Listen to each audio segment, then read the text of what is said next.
morning. All right, we are back. Guess what? Good morning, all my kings and queens out there. It is Turned Up Tuesday. This Tuesday, April the 27th, 2021, 20 minutes after the hour. Welcome to the Shawn Harvey Morning Show featuring Senny J, along with our co-host Barbi Cologne, where you get your morning started right. Only place on earth where you get your morning started right, where you get this morning love. The chat room is wide open. Please call in 570-982-6950. iHeartRadio, radio.com, ShawnHarveyMorningShow.com, FAMP radio app, distributed by Comedy World Network. Shout out to all our affiliates out there. You can Google the Shawn Harvey Morning Show featuring the Wake Up Team. Send it to all the links out there. This morning we're on YouTube as well, but right now we're broadcasting on social media on Facebook. Please join our Facebook page, business page. It's the Shawn Harvey Morning Show featuring Wake Up Team. Business page, just like the page, and you get notified Monday through Friday, 7 a.m., 7:10 when we start, and you can connect to the show. We also have a group, Shawn Harvey Morning Show featuring Wake Up Team group. Invite yourself to a group, one of the hottest groups on Facebook, and we appreciate you. Only place on earth where you get your morning started right. God bless you guys. Barbi Cologne on Turned Up Tuesday. Good morning to you. God bless you, Barbi. God bless you, Shawn. Good morning. And what's going on?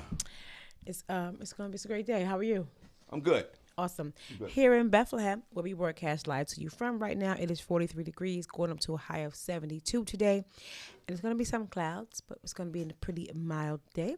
In Stroudsburg, 41 degrees, 70 for the high and mostly cloudy. 46 in Newark, New Jersey, mostly cloudy, and 64 will be the high. In New York City, 48 degrees, 63 will be the high, mostly cloudy. 57 in Atlanta, 82 for the high and clear. In Miami, it is 75 degrees, partly cloudy, and 81 will be the high. In Chicago, 64 degrees right now, going up to a high of 79 and partly cloudy. In Los Angeles, it is 54 degrees, cloudy, and 68 today. But the clouds are going to, clear away to some sunshine. In Louisville, 64 degrees, 84 for the high and clear. And in Rochester, it is 39 degrees, cloudy with late rain, like 10 o'clock in the evening. And 66 will be the high. That's the weather I have for you all. What's it look like where you are? Barbi Cologne coming to you live from the Shawn Harvey Morning Show featuring Senny J, where you get your morning started right. We get your morning started right. Only place on earth where you get your morning started right. We have front page news with Senny J, S to the E-double-N-Y. You can't deny.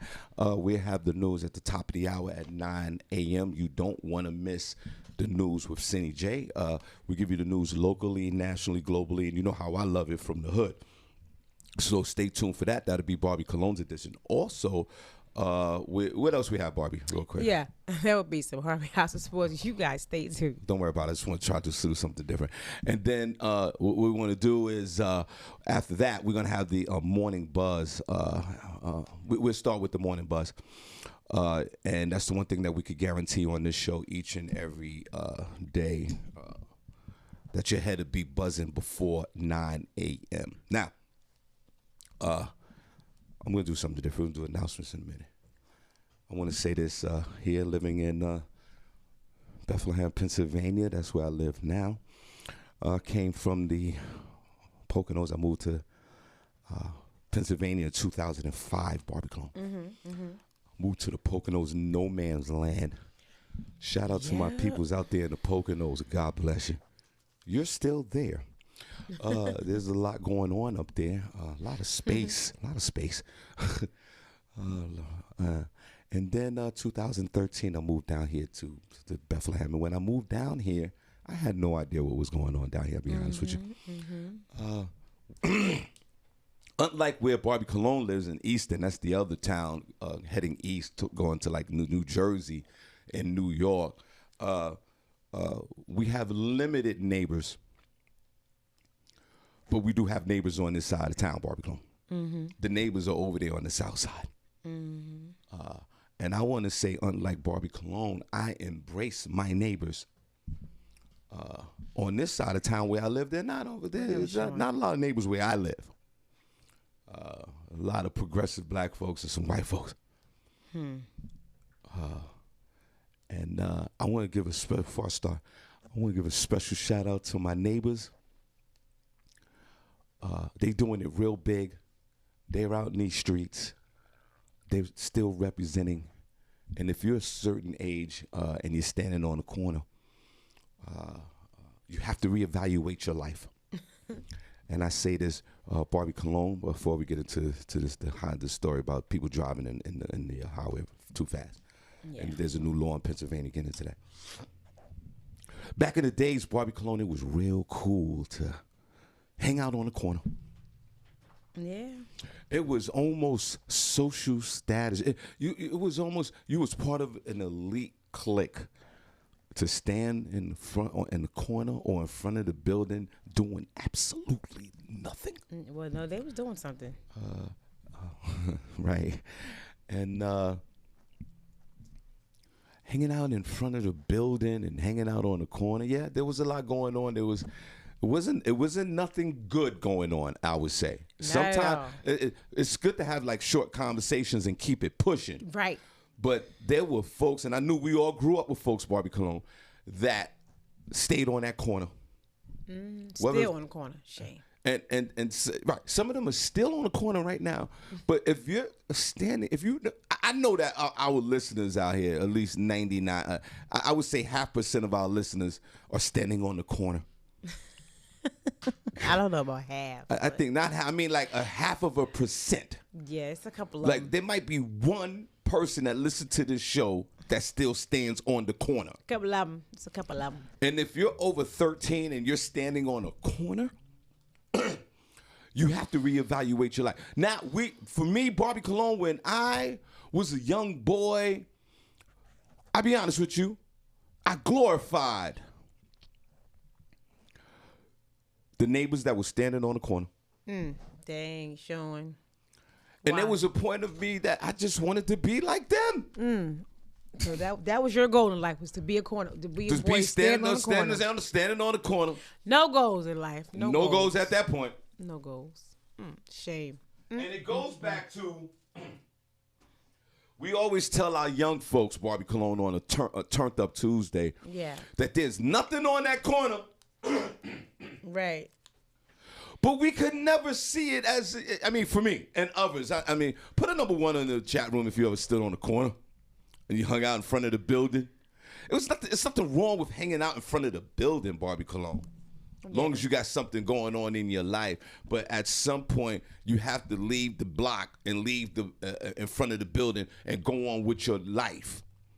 And then there's others that are stuck on that corner. And then next thing you know, you're in your 40s and your 50s and your 30s, and you accomplish absolutely nothing. Mm-hmm. Yep. But when the Babylonian came through Barbi Cologne and the Babylonians started moving into African-American, Latino neighborhoods, a lot of that standing on the corner stopped. Pretty much. Yes, it did. Working folks wasn't taking that no more. That was like back in the Giuliani days. The Giuliani days, the corners popping. For sure in Newark, New Jersey, and all over America. Oh, yeah. But you don't see a lot of that anymore. No, not too much. You don't see the blocks, Barbi Cologne, the block's not hot no more. No, that's because, they have other means. The block's not hot no more because of your mobile device. Exactly. The block's not hot no more because you can purchase your marijuana or your weed legally. And you can just do it through text. Like, yo, what you got? No loitering anymore.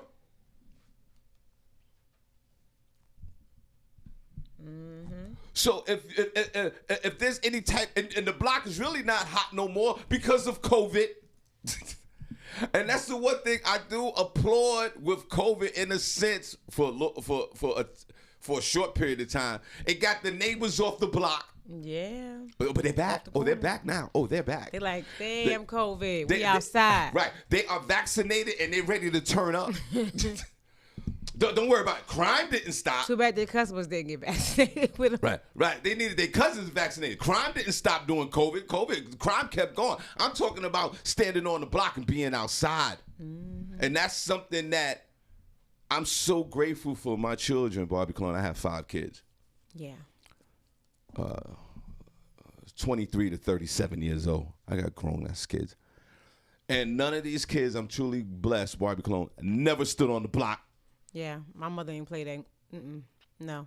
Get your A in the house. Because you know your child, internally, you know that your child or your loved ones, whoever is on that block too much. Yeah. And then that's when you step to them and go, yo, all this standing on the block, it's got to stop. Mm-hmm. Mm-hmm. Yep. I want to thank the Babylonians for helping us out with that. Because they moved in the black community. And they brought their little puppies with them. Little small dogs. They bought their little 3,000 dogs. They bought their little $3,000 dogs with them. Right. And there was no way in hell that they were bringing, that you were standing on the corner while the Babylonian moved in and they had their dog. So for example, look, boy, right across the street, this lady got the dog with the sock with the shoes on. Am I making it up? No. It's weird. Why he only got shoes on his back feet? Like, what the hell? So his front paws don't need shoes?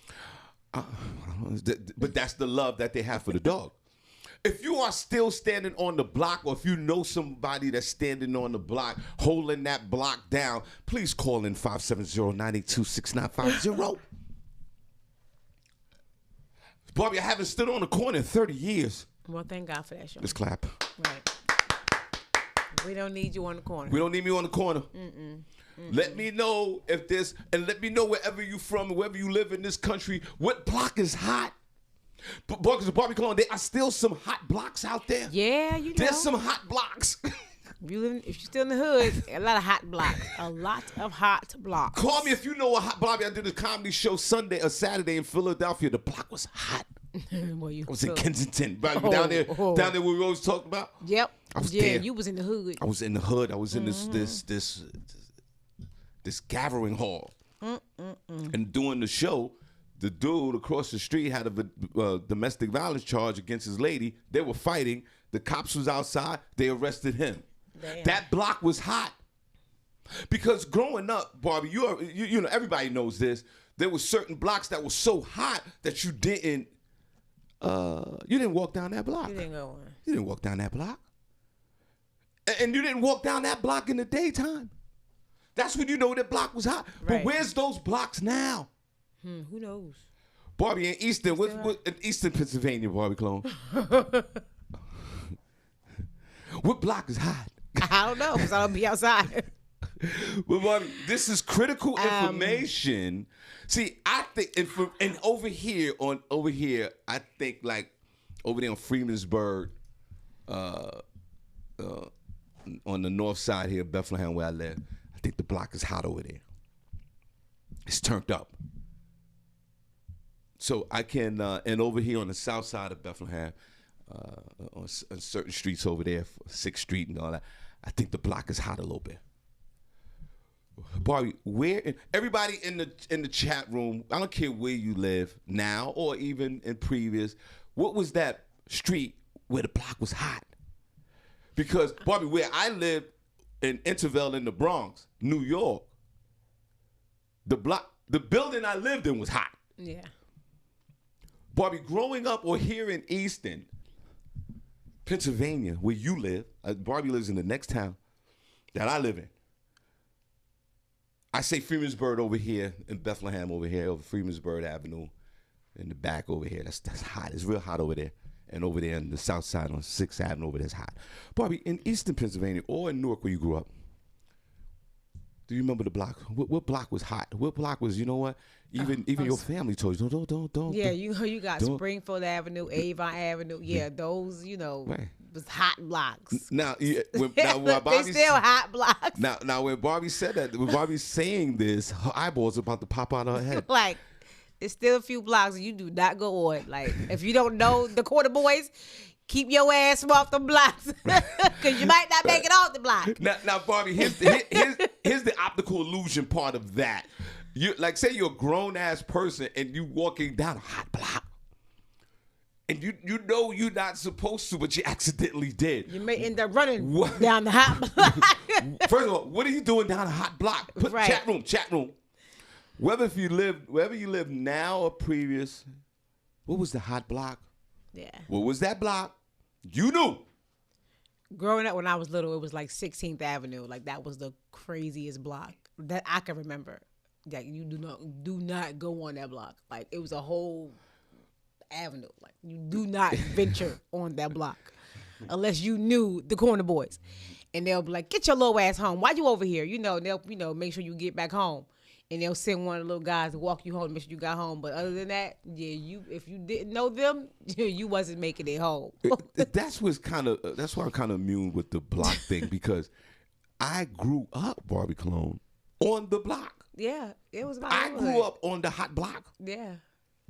Yeah, it's crazy. So today, moving fast forward in 2021, let us know. They're putting in Oh there. yeah, they putting the blocks. I don't know whether in your past or even now. What was that block? And and there was also that block where you shared with your loved ones. Don't go in that block. And your parents or whoever your guardian was mad at you where you was hanging on Kelly Street. What are you doing? What are you doing on Kelly Street? Are you crazy? The hell? On a turned up Tuesday. You know, the crazy thing was, a lot of my family members was the ones on the block. On the block. So I knew I was good if I were on the block, but I couldn't go on the block. Like, get your little ass home. I'm telling Auntie Katie. That's why on a turned up Tuesday, like I said in the beginning of this, we glorified. I'll keep it on Harvey. Yeah, my mother ain't I take no glorified because there's something mystical, magical about the hot block. Yeah.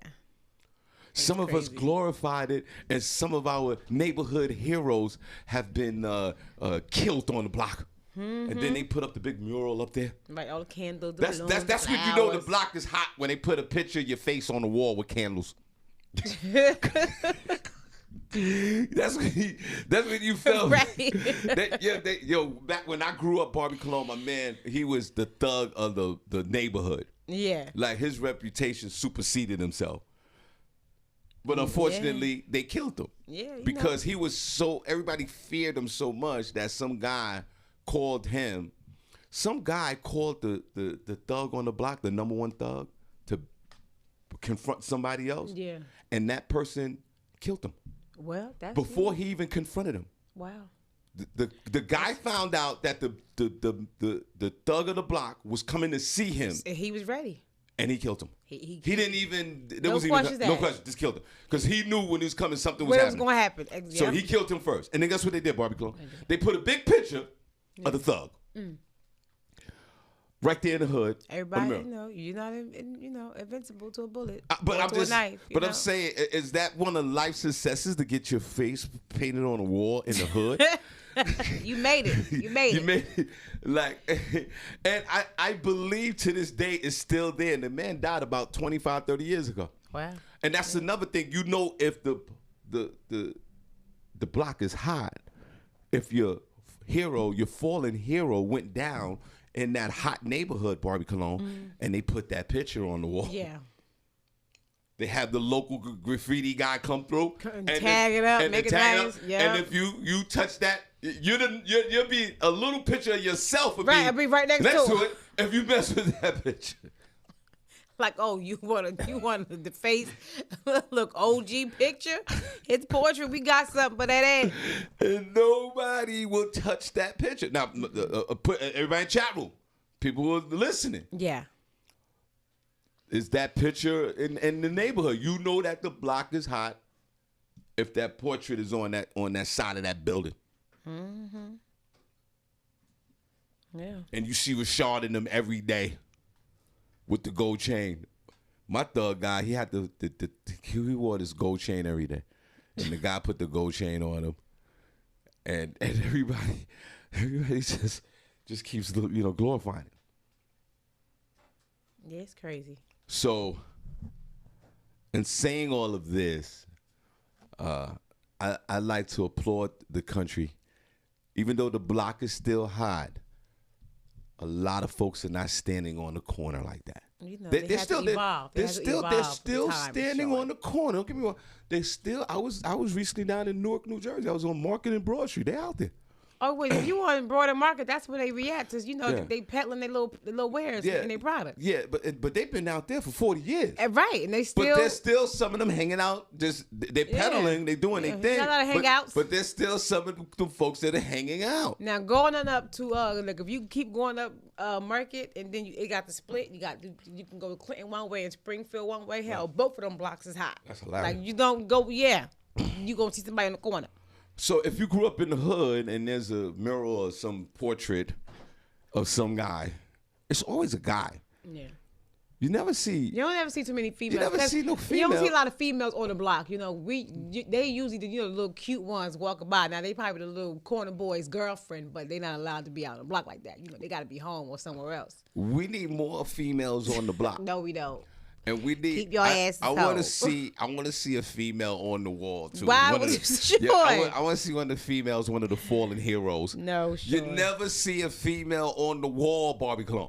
Because we don't be outside like that. You know, they the girlfriends of the dope boys or the corner boys or whatever. And if you had a son, or let's keep it with the son. If you had a son or a nephew or a cousin that's a young boy, have you ever had that conversation? You got to get off the block. You can't be in front of this block. I've had that conversation. You can't be in front of this building. Yeah. Selling 4 and 5 tray bags or nickel bags of weed is not a career. Right.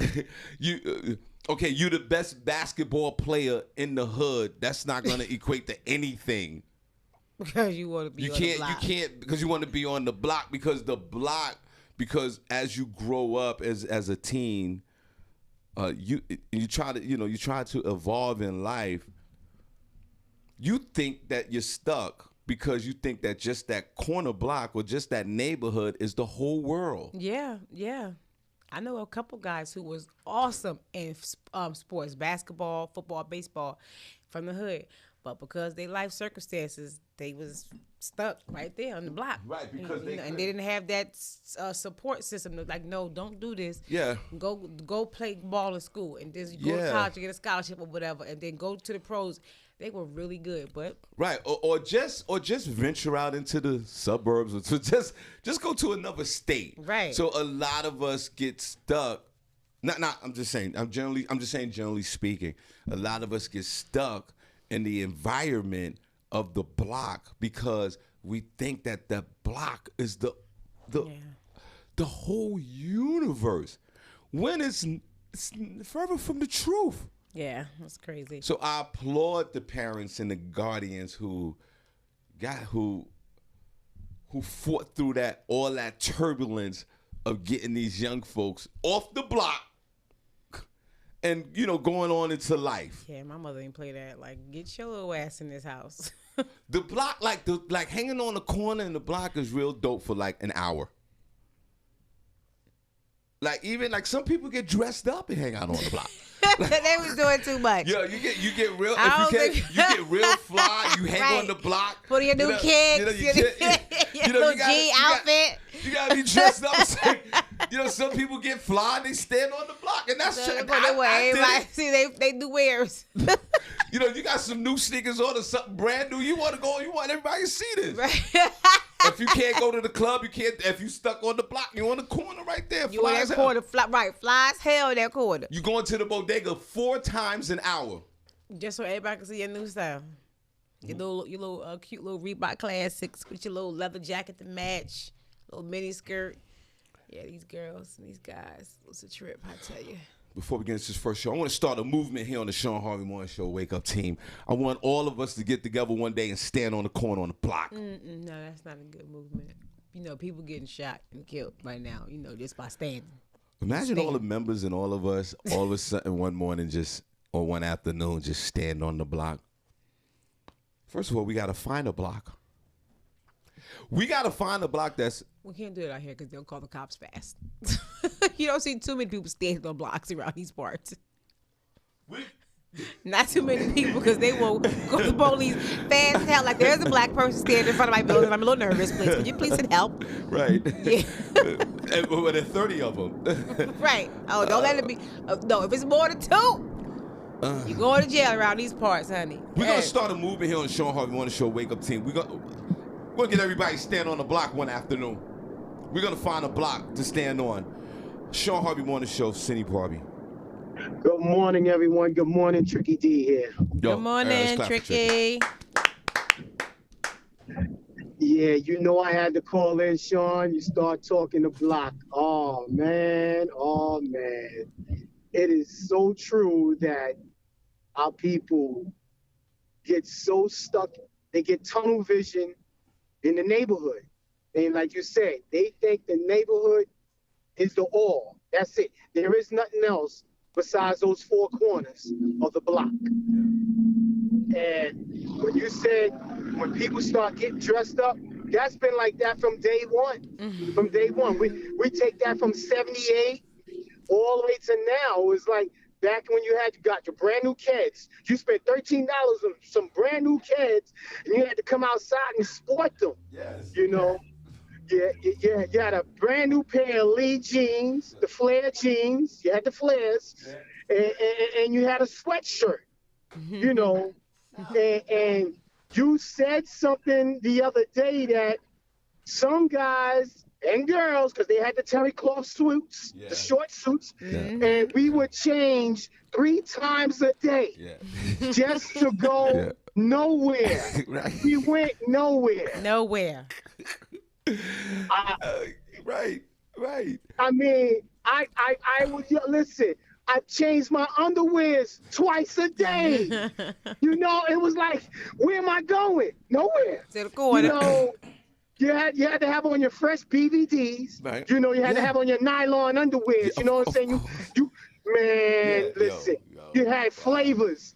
You had flavors, man. You are taking me. Thank you, man, because you're taking me someplace I haven't been in a minute. But again, but on the flip side, everybody, Tricky D, Tricky Lewis on the phone, Fam Radio, lunchtime. But Barbi Cologne, there were moments on the block where there was love on the block. Yeah. Oh yeah. There was. Okay, I know I started with the negative part of the block, but there was also that positive few hours on the block. Aunt Mary and all of them was outside too. People were standing in front of the building, especially in the summertime. Tricky's right. If depending on what building you lived in the tenement building on the projects or whatever, there was a certain time of the afternoon, everybody was outside. Right. Oh, you had to be fly. Right. Man, you had to be fly and carry a backgammon board. Right. And you sat on the bench and you played everybody all day. All day. And you had your eye on Sharon, that little light-skinned fly teenager that you was trying to bag, and everybody looking. So there was a lot of that going on too. Yeah.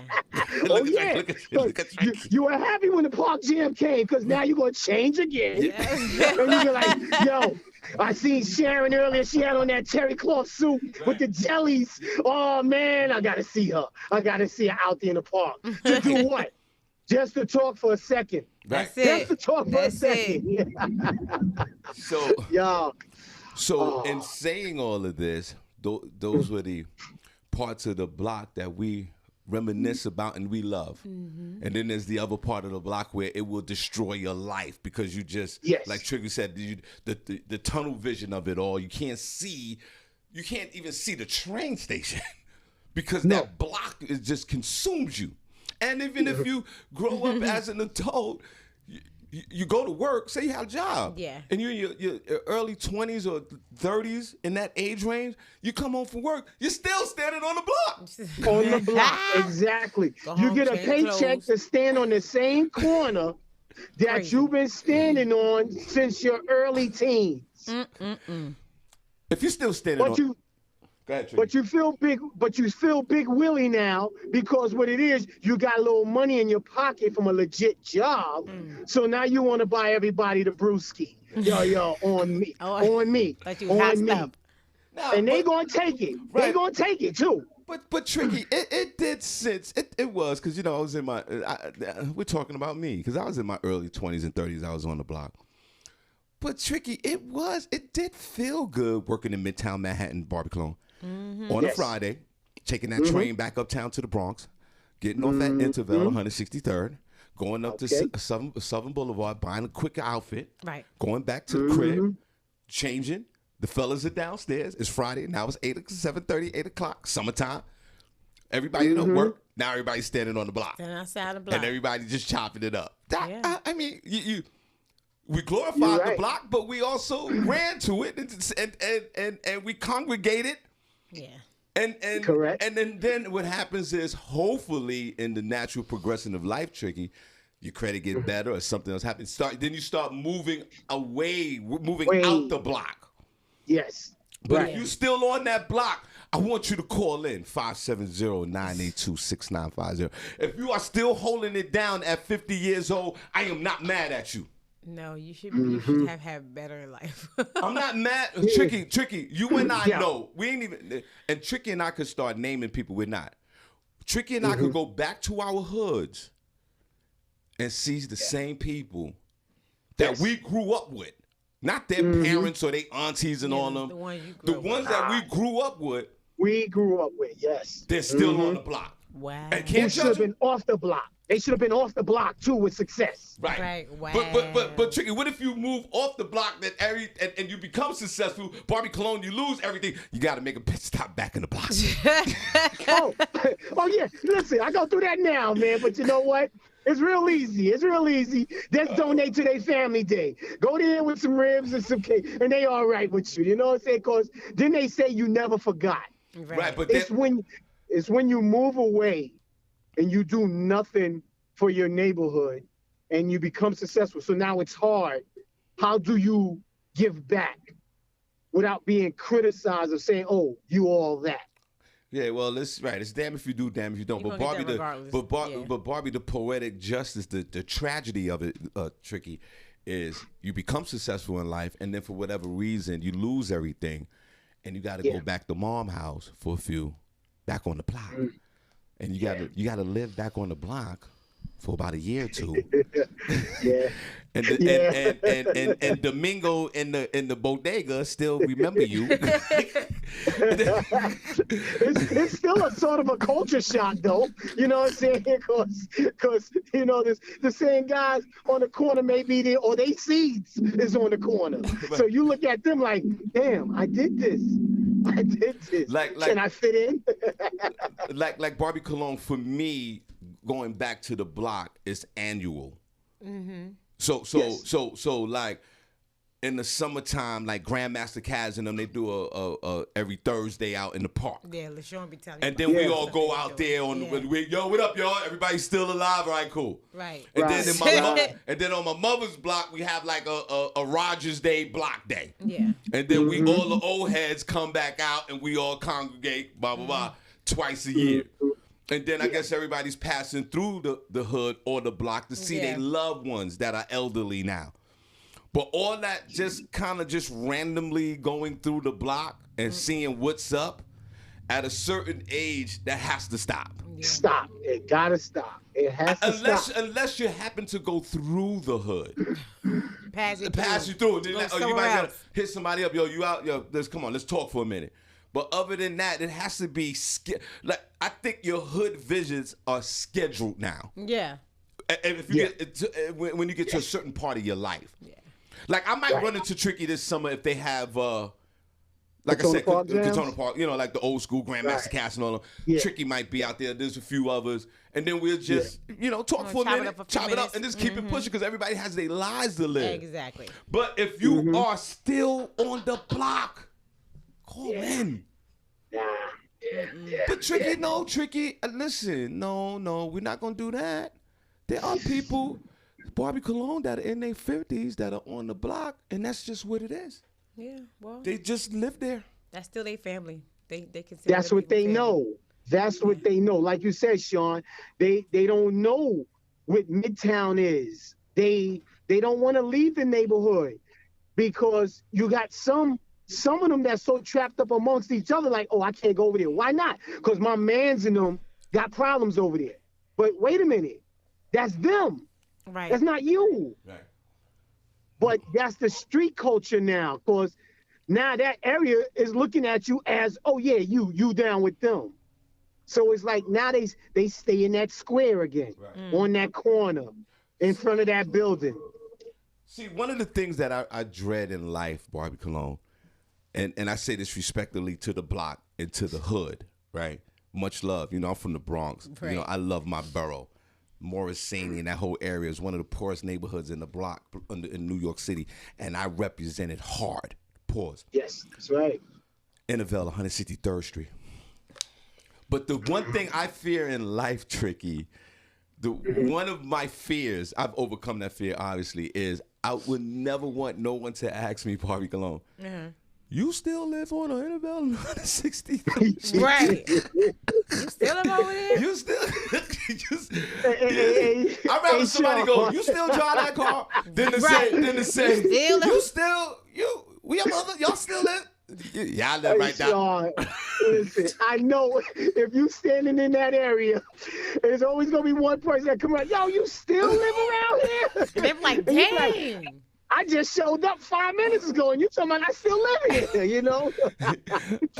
But that's cause you are, how they say, a figment of that neighborhood. That's why, you know, everybody, they think of the neighborhood, they think of you. Yeah. Yeah. You become identifiable with the neighborhood. Yeah. They identify you with the neighborhood. Yeah. Barbi, that's not my life goal. No. I don't want to be identifiable by the neighborhood that I grew up with. The block was hot. That's not a goal in life you should be aspired to have. Right, exactly. No, that's not a goal you want to aspire to have.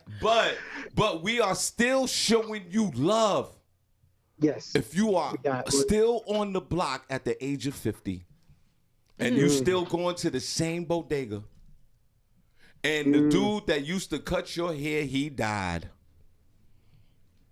You know you live in the hood for a long time when both your barbers died. One hood barber just passed away a couple weeks ago. Generations of barbers. Not Cordell. Yeah, right. 2 generations of barbers have died, and you still live. Right. You need to reevaluate your life. Right. With the same cut. Yeah. Right. 2 generations have died. Now the little grandson is cutting your hair. Right. Like little June. Like, I remember you was born. Right. So crazy. You know you've been in the hood a long time. When the skating rink, when the roller skating rink is now a Western Beef. Man,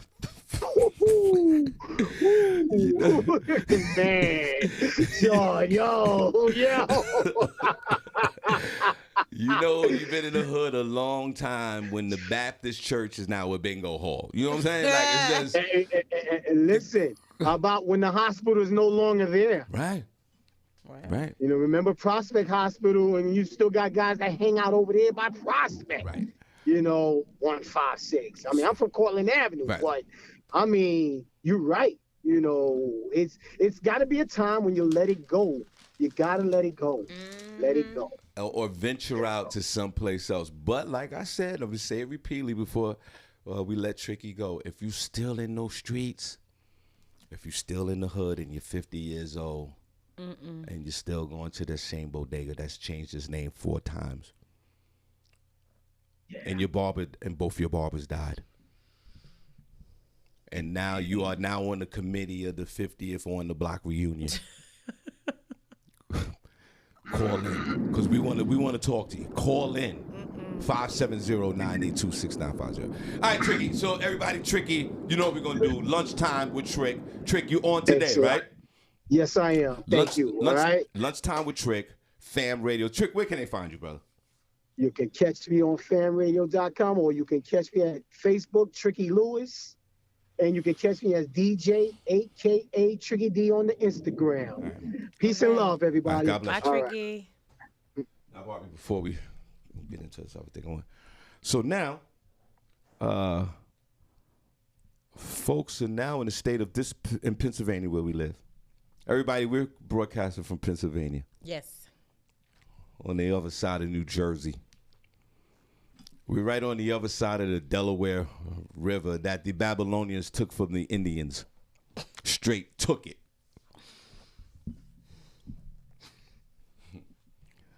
They sure did, Barbi Cologne. That's what they did. They took the native Indians and they said, yo, y'all gotta get out of here. We're gonna take the whole country. The only thing they did was kept some of the Indian names that we glorify. Yeah. All the Catasauquas, anything with a Y and a Ka and a cat and a Sadaqua. Anything with like 3 symbols or 4 symbols, the Babylonian took it. Because they love these names. Yeah. And y'all live in the Poconos. That was Chief Pocono up there. That's an Indian name. Yeah, a lot of that's was it Mount everywhere in there? All this down there. And y'all sit here and y'all think it sounds good when you think the Pocono family got any money? Do you think Chief Pocono and them got money? You think Catasauqua and them got any money? They ain't got no money. They got the names because they love the names. We live on the other side. So if you coming from New York, basically you got to drive through the state of New Jersey.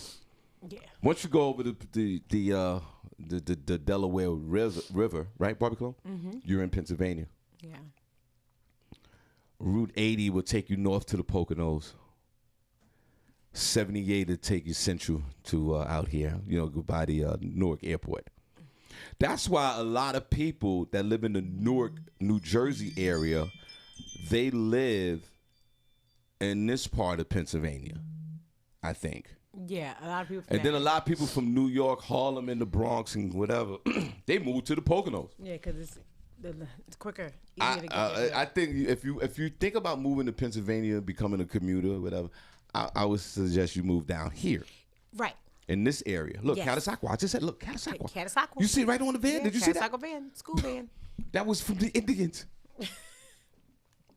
Yeah. And then when you come into Pennsylvania, I would suggest you move to the Valley. I would suggest you move to Lehigh Valley. Don't move to the Poconos. Shout out to my peoples in the Poconos. Yeah, there's nothing up there. There's nothing up there. And I am technically still an honoree in the Poconos, Barbi Cologne. Here you go, Shawn. Let it go. The Poconos honored me Monroe County 2019. Let it go, Shawn. They couldn't do 2020 because there was a virus in everybody. And they wanted me to host the event in 2020. So technically, I'm still a man of the year. I'm representing Poconos. Well, how about you maybe you can get a 2022 host gig, Yeah, no doubt. I still have my award. Now, Barbi, I say all this to say that when you drive in different states, New York, New Jersey, Pennsylvania, there's different laws, state laws. State laws. When you drive on the interstate, that's the state police. Yeah, state police. You don't really see county, city police on the highway. Because I don't think that's their jurisdiction. No, it's not their jurisdiction. Like, you never see like Eastern police cars on a highway. Yeah, only time they may have started to pull you over in the city, and as you was getting on the highway, then that's still they gotta finish. They pull over whatever, I guess, but you don't see them on the highway. That's not the jurisdiction. So now, thanks for sharing that. So now, there's a law that's been standing in the state of Pennsylvania, Barbi Cologne, that when a car's pulled over to the side of the road, disabled, or there's an emergency service on the shoulder of the highway, your punk ass supposed to slow down, put your blinkers on, and get into the next lane. Whether it's a 3-lane highway, you're supposed to get in the middle lane. Yeah. If it's a 2-lane highway, you're supposed to slow down and get in that other fast lane. You are not supposed to drive by a car that's disabled on the side of the road, or the police pulling you over, driving right next to them at 60, 70, 80 miles an hour. Yeah, not at all. You are not supposed to do that. Barbi, do you have that story real quick before I go into it? Well, God bless you then.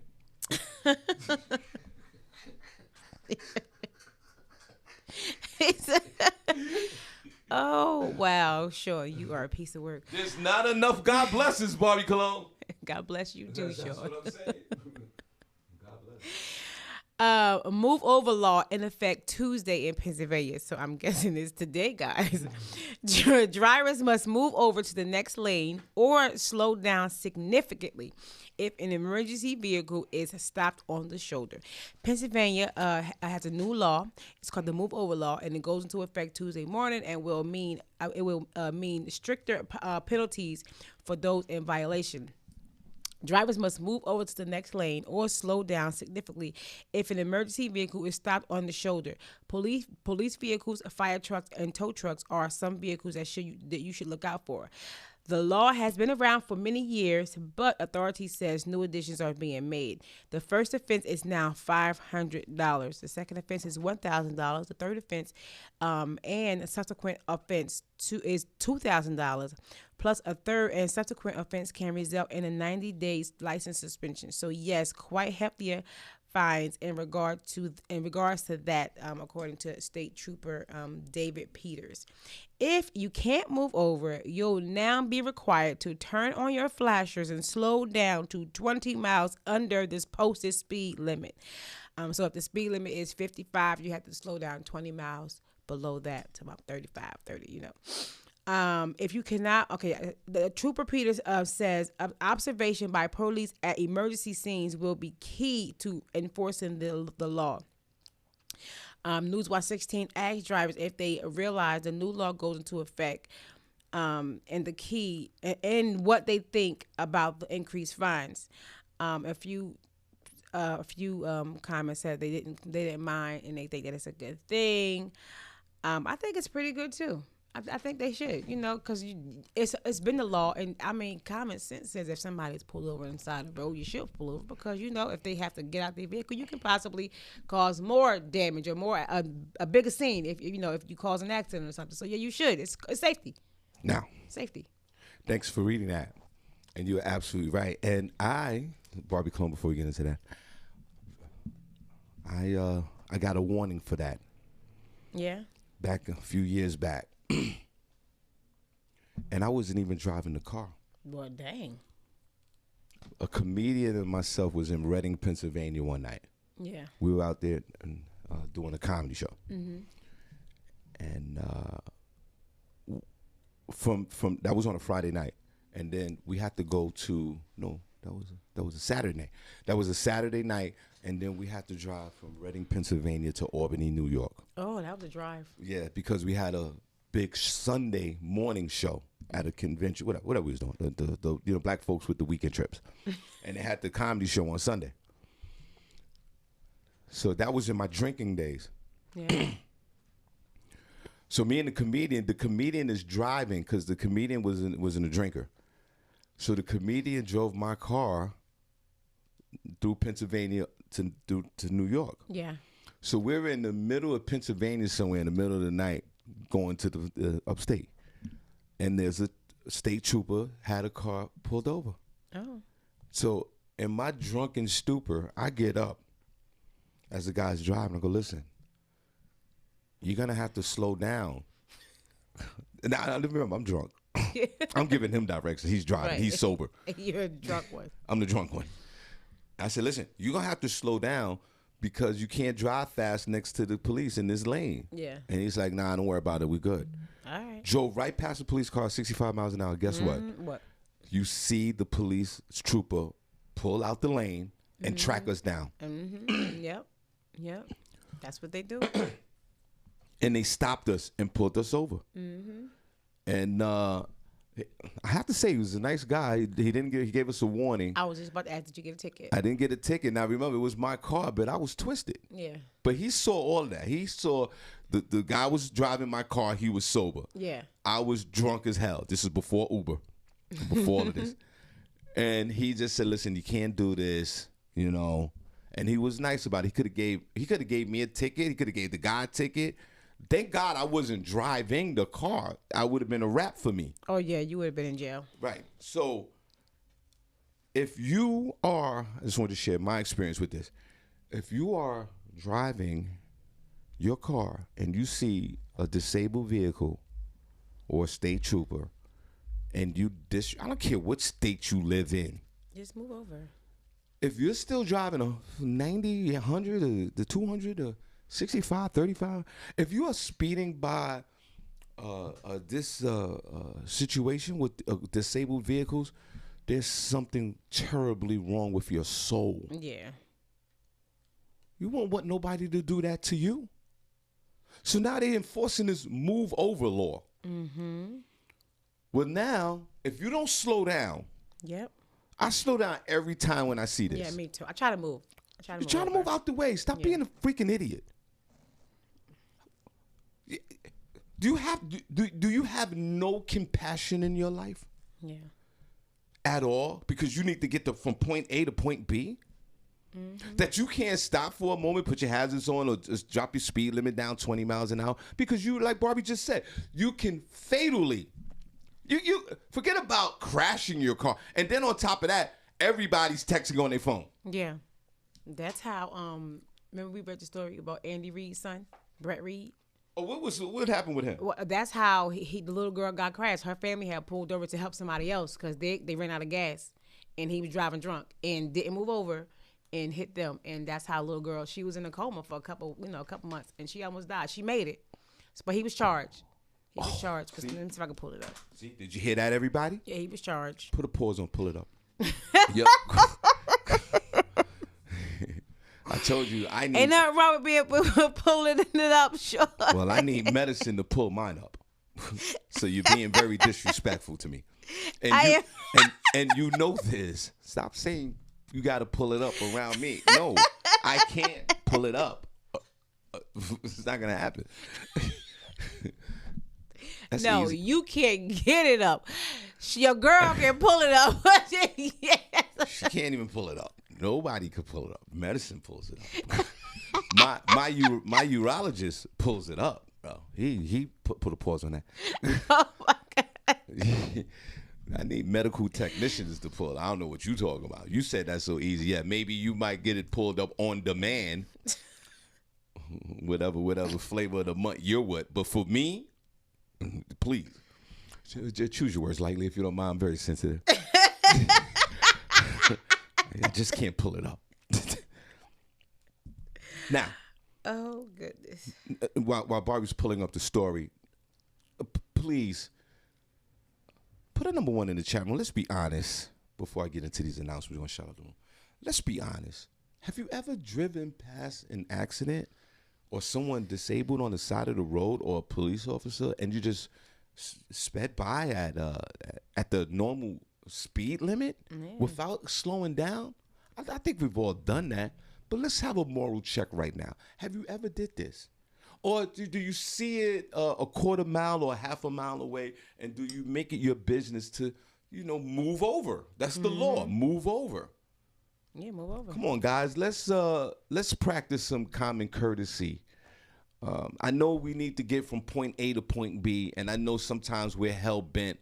We got the white knuckle driving on the road, and we don't care about nobody.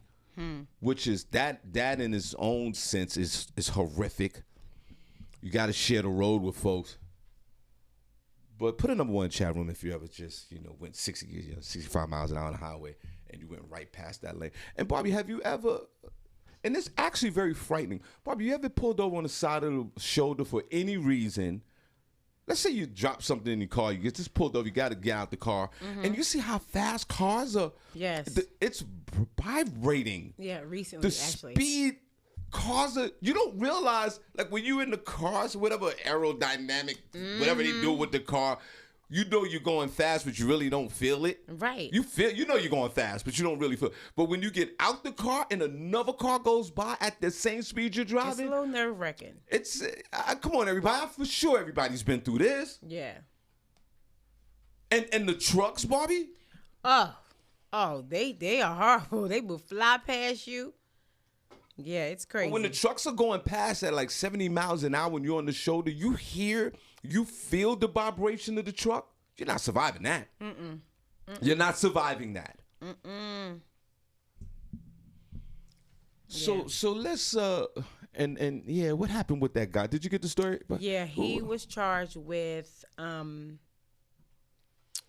just came up. Hold on. She suffered brain damage. It happened on February the 4th. This is about Kansas City Chiefs assistant coach Brett Reed. You guys, he was charged with a D felony It's only like a misdemeanor, but he was charged with where is it at? So he was driving while intoxication. A D felony with potential. It has a potential jail sentence, just 1 to 7 years. Yeah. They confirmed, and he posted $100,000 bail, so he's home. But yeah, at least he was charged. He didn't just completely get away with it. But yeah, she has some brain damage and will most likely have brain damage for the rest of her life. She's only 5 years old. See, this is terrible. This is hard. Okay, first of all, he was in the wrong. Yeah. You know, he was DWI, driving while DUI. Driving intoxicated. Driving while intoxicated. Or under the influence. Or under the influence, whichever one. Same tomato, thing. Tomato. Yeah, same one. It just tomato. Yeah, same thing. Yeah. And the family was helping another family. Yeah. And on 1 to 7 years possible for this guy. Mm-hmm. Boy, you lucky. I'm not. You lucky. Harvey's not the president of everybody. Oh boy, I'll sock it to you, man. And even going from my own experiences with the DUI, DWI, whichever way you want to call it, it's going down, bro. You're getting 20 years in jail. I'm done with you. And I think he should have gotten more time because that's not his first offense while driving with having a DUI. He had twice before. Are you serious? Is that what it's saying? Yeah, I read that. Remember we did that. I think it was the beginning of last year, something like that. We registered. Yeah. Well, what's his name? Brett Reed. Brett Reed, bro. You're done, boy. Pick up that other story, please. Pull up that other story, Paul. If you don't mind, and we're gonna go. We want not the free clothing one. There's a clothing line that's giving away. That one. Yeah, let's go with that one real quick, and then we're gonna shout out to them. All right. On a Turned Up Tuesday. Oh, I gotta make an announcement. I didn't want to bore you with the announcements in the beginning. Go ahead. H&M launches an initiative offering free suit rentals to males for 24 hours. H&M, he said, when it comes to landing your dream job, a couple of steps you need to take while getting ready for an interview. You have to prepare yourself knowing the company's information. You have your questions ready, and you have to look the part. Well, H&M aims to alleviate the financial strain for males who need to dress the part to help land employment with their one second suit initiative. We all know suits can be expensive, but H&M is allowing men to rent a suit at no cost. That's right, for free, guys. Yeah. According to the report from Business Insider, men can rent a navy blue suit ranging from sizes extra small to XXL for 24 hours. And the efforts of this program stem from the sustainability efforts. If you're an avid shopper with a brand, you may be familiar with what they have launched in the Conscious Collection back in 2012, where at least 50% of the items they made was from sustainable materials. An H&M representative confirmed that all customers would have to do this all they have to do is to return the suits in the prepaid return bag. The company is partnering with a dry cleaning service so customers won't even have to worry about bringing the suit back cleaned. Okay, H&M, y'all better do it. Also, customers wouldn't be held responsible for minor damages such as stains or tears, but would be responsible for paying a full retail price of the suit if any major damages, according to the representative. I think that is awesome. Thank you, Barbi. You're welcome. God bless you. Yeah. I think this is the most ridiculous idea I ever heard in my that's life. Great. Well, they do it for females already. They've been doing it for females. So why the men can't have an opportunity? Especially in poor areas. They need it. What do you mean it's ridiculous? That's great. Okay. Sure, you're horrible. It's the most ridiculous idea I ever heard You're in my horrible. life. First of all, when the last time you heard somebody going to a job interview? In the times that we live in today in COVID. COVID ain't going to be around forever, where you can't actually have an in-person interview showing. My question to you is this. When the last time you've heard anybody. Maybe about a year ago. Maybe about a year ago. In-person interview. Remember back in the day, back in 2012? Like back in 2019? People were running around going to interviews and all that stuff. And the culture that we live in today online, somebody help me out here. Are there people actually doing interviews anymore? In-person interviews. Some companies are doing in-person interviews. Okay, and if it's so we went from, let's say we went from 95% of the market share of doing interviews to now only 5%. Yeah, well, that's 5%. So, somebody may need a suit for, Shawn. And only 5%. Put it in one chat room if you. What was your basic? Everybody looked the same with these interviews. Women wore the pantsuits with the pantsuit with a blazer, or a skirt with a blazer that went down below your knee. Black and white, that was the standard. Black and white with the big white blouse, and the men did the same thing. Pretty much. And that's right. It's a rental because it's the same basic outfit. Yeah. First of all, my first question is this: when the last time anybody went to an in-person interview? That's the first question. For me personally, I don't even think they exist no more. Obviously, they do. They do. H&M partnered up with the cleaners to do. And you said that they did this for the women. Shout out for the men. Well, I don't know about H&M, but like other companies have done it for women. This is the dumbest idea I've ever heard in my life. It is not. It's great. Because no one's doing in-person interviews. They are thinking about the future. It may not be right this second, but okay, what if they say, all right, all restrictions are lifted, go back to normal. And then boom, they're gonna need something for interview. And then is it a qualification to wear the suit for an interview for your 24 hours? Because you could do something else with that suit, right? Or is it something that you have to go? Hey, they didn't say you got 24 hours. You got 24 hours. Go do you. I would go if there was an all blue affair. Right, I'm gonna use it to go party with. Or take some photos. Give me a photo shoot. Right, or you got some dope shoes, but you don't have enough for the outfit. I would use that. Makes sense to me. Where in this country are they doing? Somebody help me out here. Where, Barbi? Give me I want to know. Give me some company here in the Lehigh Valley. I want to know if they're interviewing because I want to go get an interview. You know what? No, you don't. Where in America are we doing interviews? Barbi, have you heard anyone in the last year, let's say the last 2 years, let's throw 19 in there. When have you heard anybody going to a job interview? I had a few nieces and nephews who went to in-person interviews. But this was in 19, pre-COVID. And prior to that, who else? Exactly. So in 10 years, most people I know have employment steady. So in 10 years, you could name me 2 people that went on an in-person job interview. See, and that's the problem. That's why I think that this idea is ridiculous, because with COVID, there's no I'll give you 5%, Barbi. 5% of companies are doing in-person interviews. 95% of them, what are you gonna do? Put that suit on with a Zoom conference? I'm for sure they got Zoom interviews, which I think is ridiculous too. And why would you think it's ridiculous? How do you hire employees? The reason why I think it's ridiculous because you have to the rental suit on in a Zoom conference. And that's the thing. Well, maybe they needed it. It's a great job. They get paid great money, Shawn. They have to make, that first impression is the last impression. All right, and guess what? H&M is stopping you men from being progressive and being original. They're giving you the same blue suit. The jobs, you could say the jobs is causing that because they have expectations of what you need to look like for an interview showing. I am not. You can't blame H&M for helping you. I am not wearing the blue blazer with the stupid blue slacks. Well, then your ass won't get hired. I wear a fly ass block. I wear the blazer that I was going to wear to your fashion show. And they gonna look at you like, I'm coming in there with something really nice. No. Good morning. They're gonna look at this neighbor. Where he got this whole Saturday Night Live jacket on for? Really? Yeah, because everybody looks the same. Shawn Harvey Morning Show, Senny, Barbi. Good morning. This is Audrey from Florida. How you guys doing? Hey, Audrey. Good morning.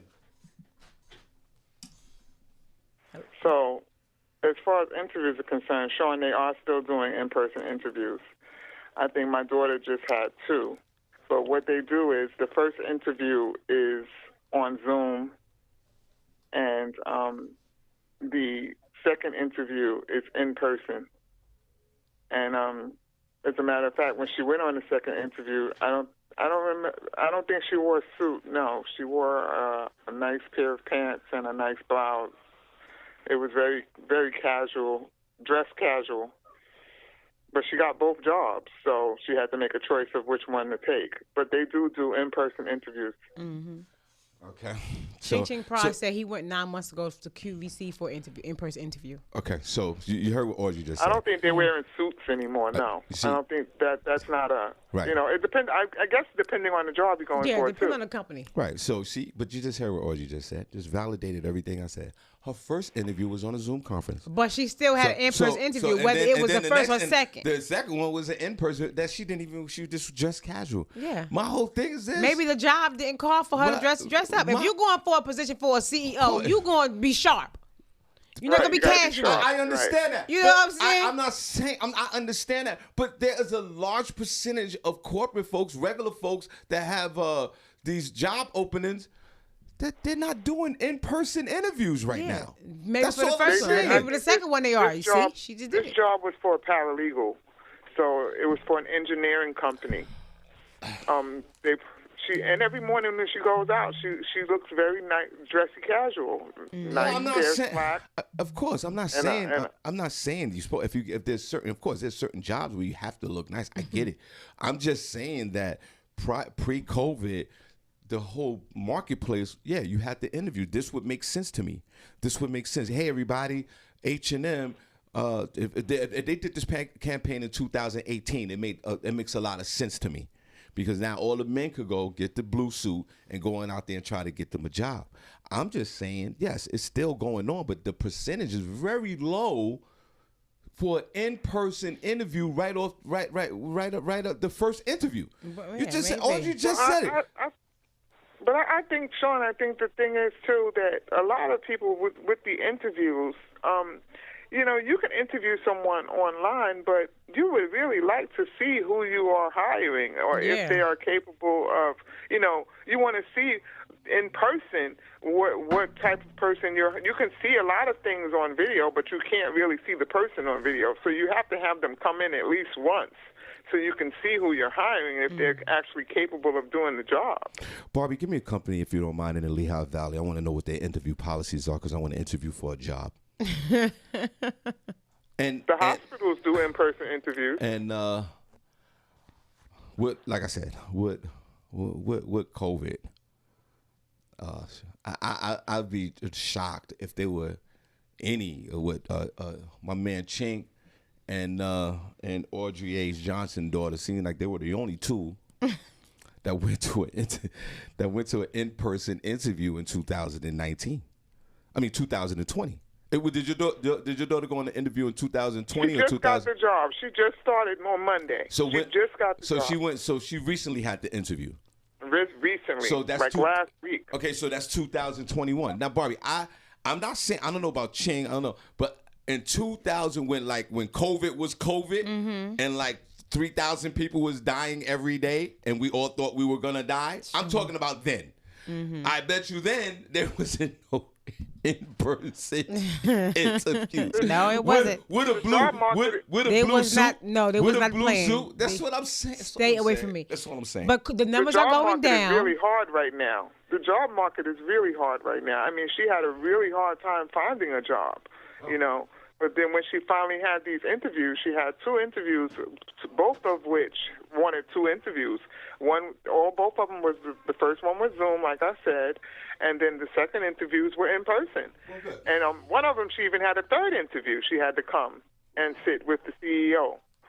So, well, that's great for your daughter, and God bless her. So, Audrey always shares with us before we let her go. That she worked for this. Okay, the New no York. problem. Have a great day. Hold on, wait a minute. Hold on, calm down. You said you gotta go. No, hold on. Let me, Audrey, let me do this. she always talked about working for the transit for many years, right? Barbi Cologne? Yeah. Or Audrey Johnson. Audrey, when you first applied for this job and you had your in-person interview, do you remember what you wore that day? For transit? Yeah, when you went to your in-person interview. Oh, we didn't have in-person interviews with transit. You filed the application with the city. They called you, and a bunch of you guys went down and sat in a big room with one another, and they told you you were hired. And actually, when you went down, I think I had on sneakers and jeans. Huh, see? So she didn't have to wear the blue suit. And I'm saying this to say that... We sat in a big room with a bunch of people that we didn't know. And at the time, they designated where you needed to go. And then we had to go pick up uniforms. And the next time we were present, we had a uniform on.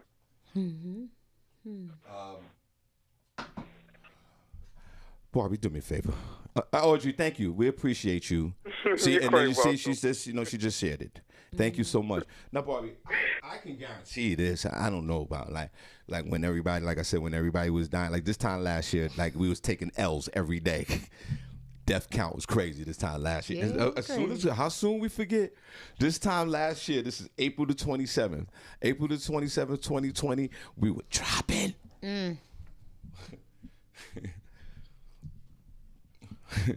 Everybody, we were this time last year. We was doing the show remotely. Yeah, we were because everybody was dropping. like flowers. Everybody was in the house. And Barbi, I guarantee you, this time April last year, there was not one. I don't think there was no Not interviews. Period. one, Not not even one. Or virtual. They wasn't even playing baseball. They was doing nothing. They was doing nothing. Nothing. So for H&M to say, God bless you, that's a great gesture, but it still doesn't make any sense to me because Audrey A. Johnson just said it. Her daughter's first interview was doing via Zoom. Yes, Shawn. And she said when. But she still had to have a second one. Yeah, no doubt. In and person. she had in person, and she didn't even wear the suit. And then Audrey just said when she had her job at transit, she came with jeans and sneakers.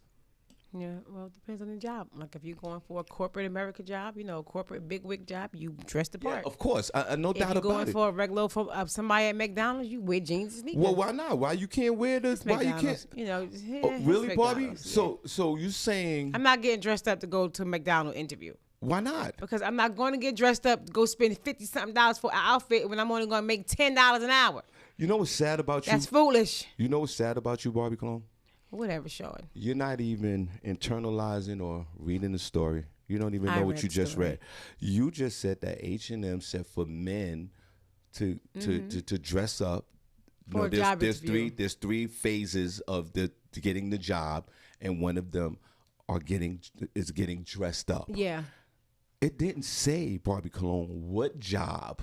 I never said they did. And I said you have just discriminated. No, I'm not. Against the workplace because why a young man, say at the age of 17 to 22, 25, even 30, maybe there's a management He does not have to wear a suit to interview for McDonald's. What? He can wear a nice pair of slacks and a little shirt you got right now.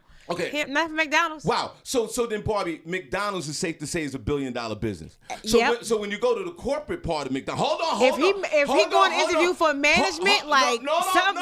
Why? It's McDonald's. Yeah, Barbi. but it's management. It's To be a McDonald's. regular old crew worker, I'm not wearing no damn suit. Period. You're being so disrespectful. It's all right. I'm not wearing nobody's suit to be nobody's crew worker at a fast food restaurant. That is on period. On Mary Had Low Lamb and them. We ain't doing that. We're not doing that. Now, if I was going to be the district manager, then I'm going to dress the part. So what about the young souls, to be that send that impression to McDonald's at 18 years old? At 18 years old, why a 19-year-old or 17-year-old or a 21-year-old going to McDonald's? They were on the cook line or whatever, ordering working behind the counter. Why they can't wear the blue suit from? Why?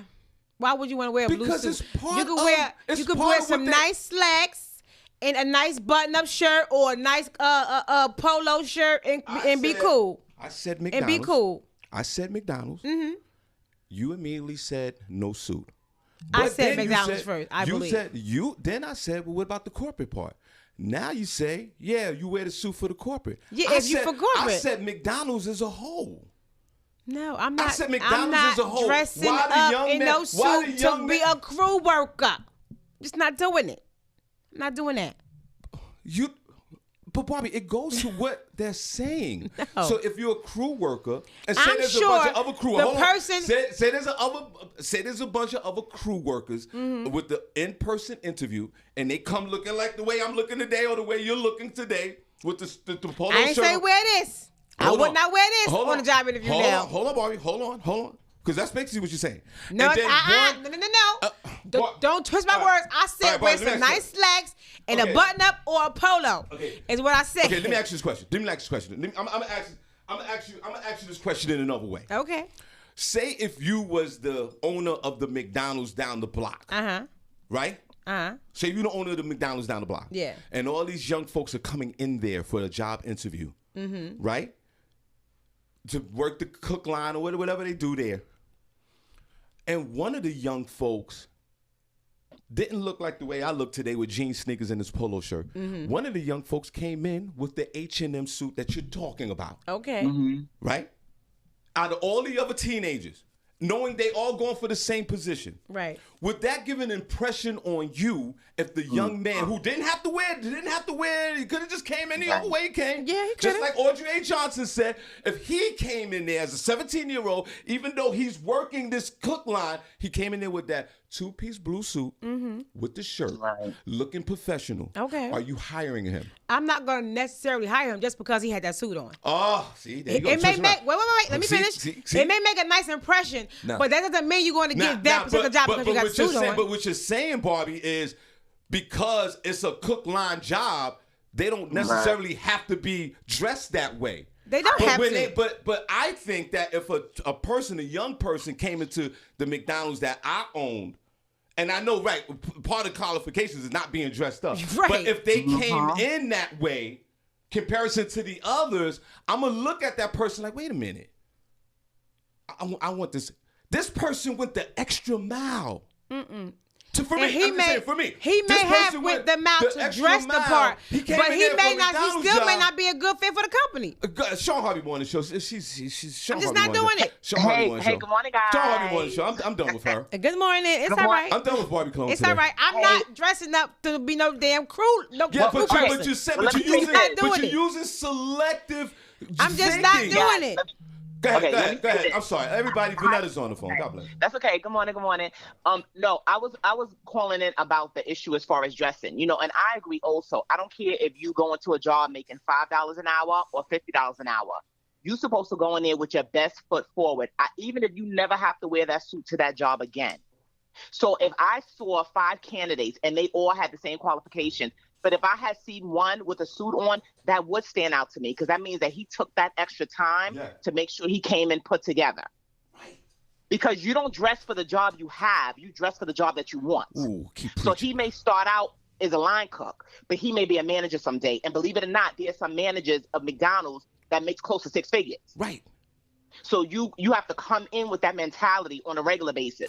Like my job, we don't have with me and the network, we don't have dress codes, and I work for the government. We don't have dress codes. Right. And trust me, some people take that to their advantage. Some people are coming with the little flannel pajama pants, just looking crazy. I don't. And a lot of times people are saying, oh, where are you going today? Why are you so dressed? I'm coming to work. Yeah. I'm not going to come and sit here like I'm, going and running errands. You have to dress for the job you want. Right. Because trust me, that makes a difference in your mentality. When you pull yourself together in the morning, that makes a difference in how you go to work, how you approach that day. So you're trying to say if they was to come in there with some slacks, a nice button up, that's not a good impression? Because that's still neat and impressionable. I didn't say wear jeans and sneakers in the interview. I said wear. No, I never said that. You said that she come in there with a polo shirt and jeans. No, I didn't. I said nice slacks. Said that. Rewind the tape because I said. You said no, that I did not. You could come with polos and jeans. I did not. I said some nice slacks and a button up or a polo. I never said jeans. I want you to listen to. I never said jeans. I want you to listen to it. I never said jeans. I said nice slacks and a polo. After the show, I want you to listen to this. Because you said you can't come. I said I would never come like I this. said, Barbi, you could come in and looking And just like this. I said I would never come like that. And I said, don't say come like this. I want you. I calm down. Because I know what I said. I now. want you to listen to the show. Yeah, after no, the fact. you listen to the show.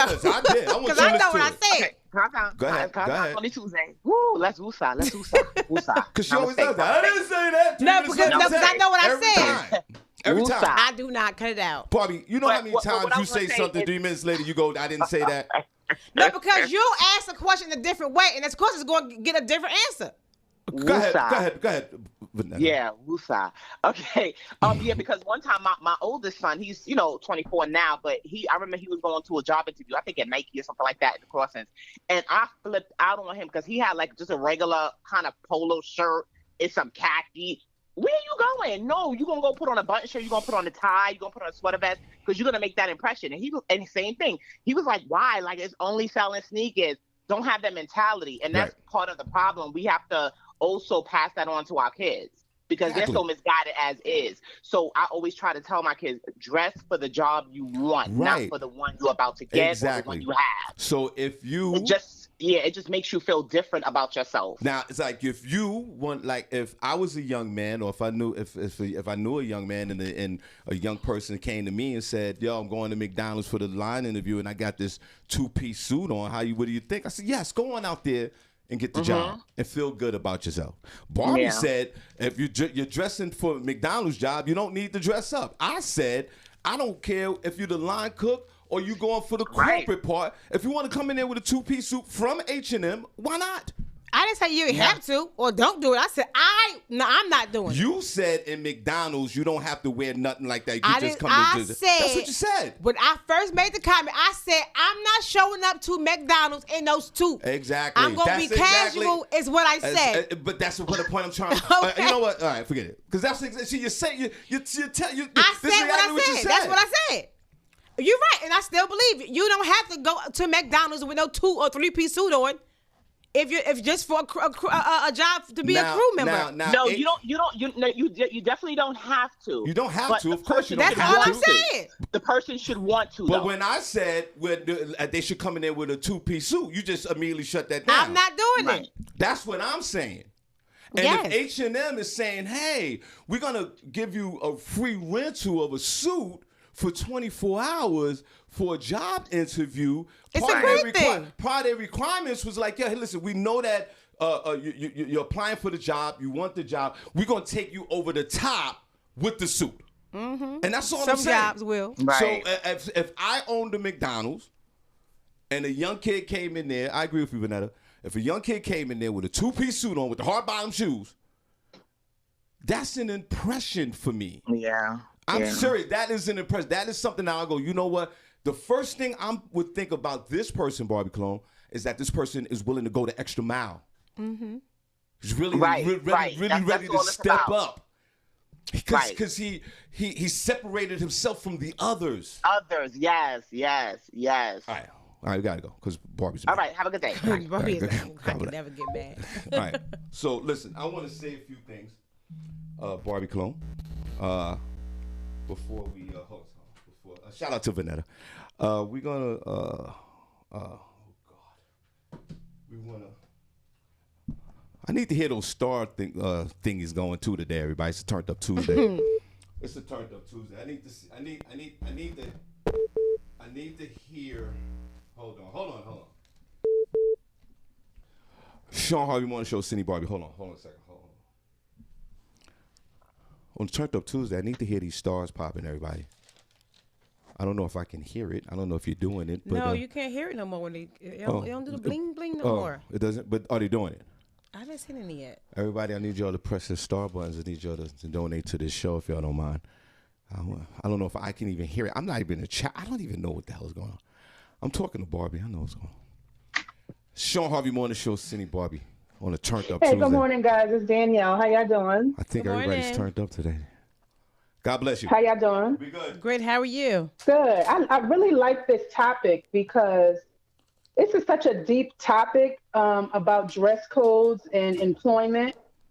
Because I felt like growing up, we as African Americans and minorities always had to put our best foot forward and definitely had to put on the suit put on the shoes, take the extensions out the hair. We always had to do these things to try to get ahead because they would look at us funny. We couldn't wear bright colors. You had to wear black, blue, or gray suit. I just think that now times have changed where you don't necessarily have to wear a suit. There were times years ago where tattoos weren't considered, the thing. And so you had to cover that up. Now you see people of all different kind of employment backgrounds, their tattoo is showing. I remember working as a paralegal over 17 years ago, and it was something that stood out to me. One of the partners, he had a deposition, and, the other side came all suited down and stuff. My boss had on Chuck Taylor's jeans and a sport coat.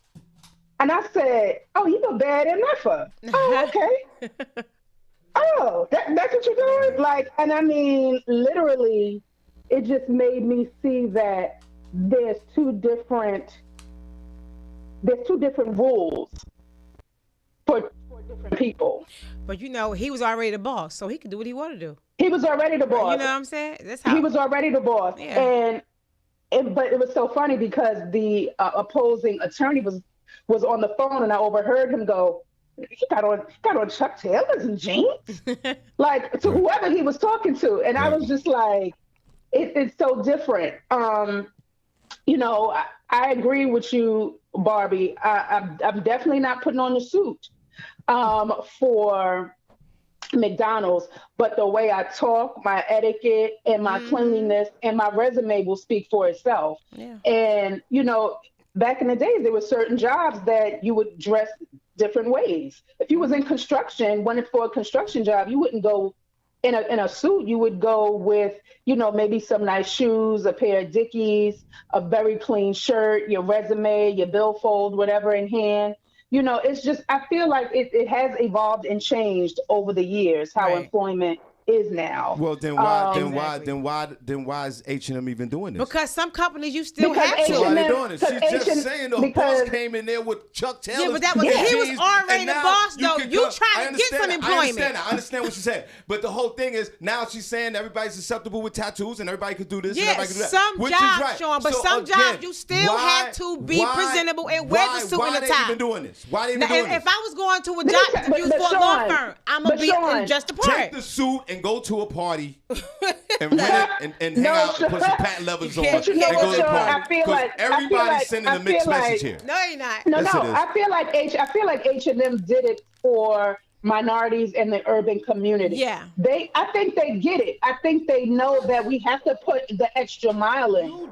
You just said, young lady, God bless you. I said what I said. Right, girl. Sean always trying to twist somebody's words. I tell you. I'm not twisting the words. You always do. She said that she depends on her intellect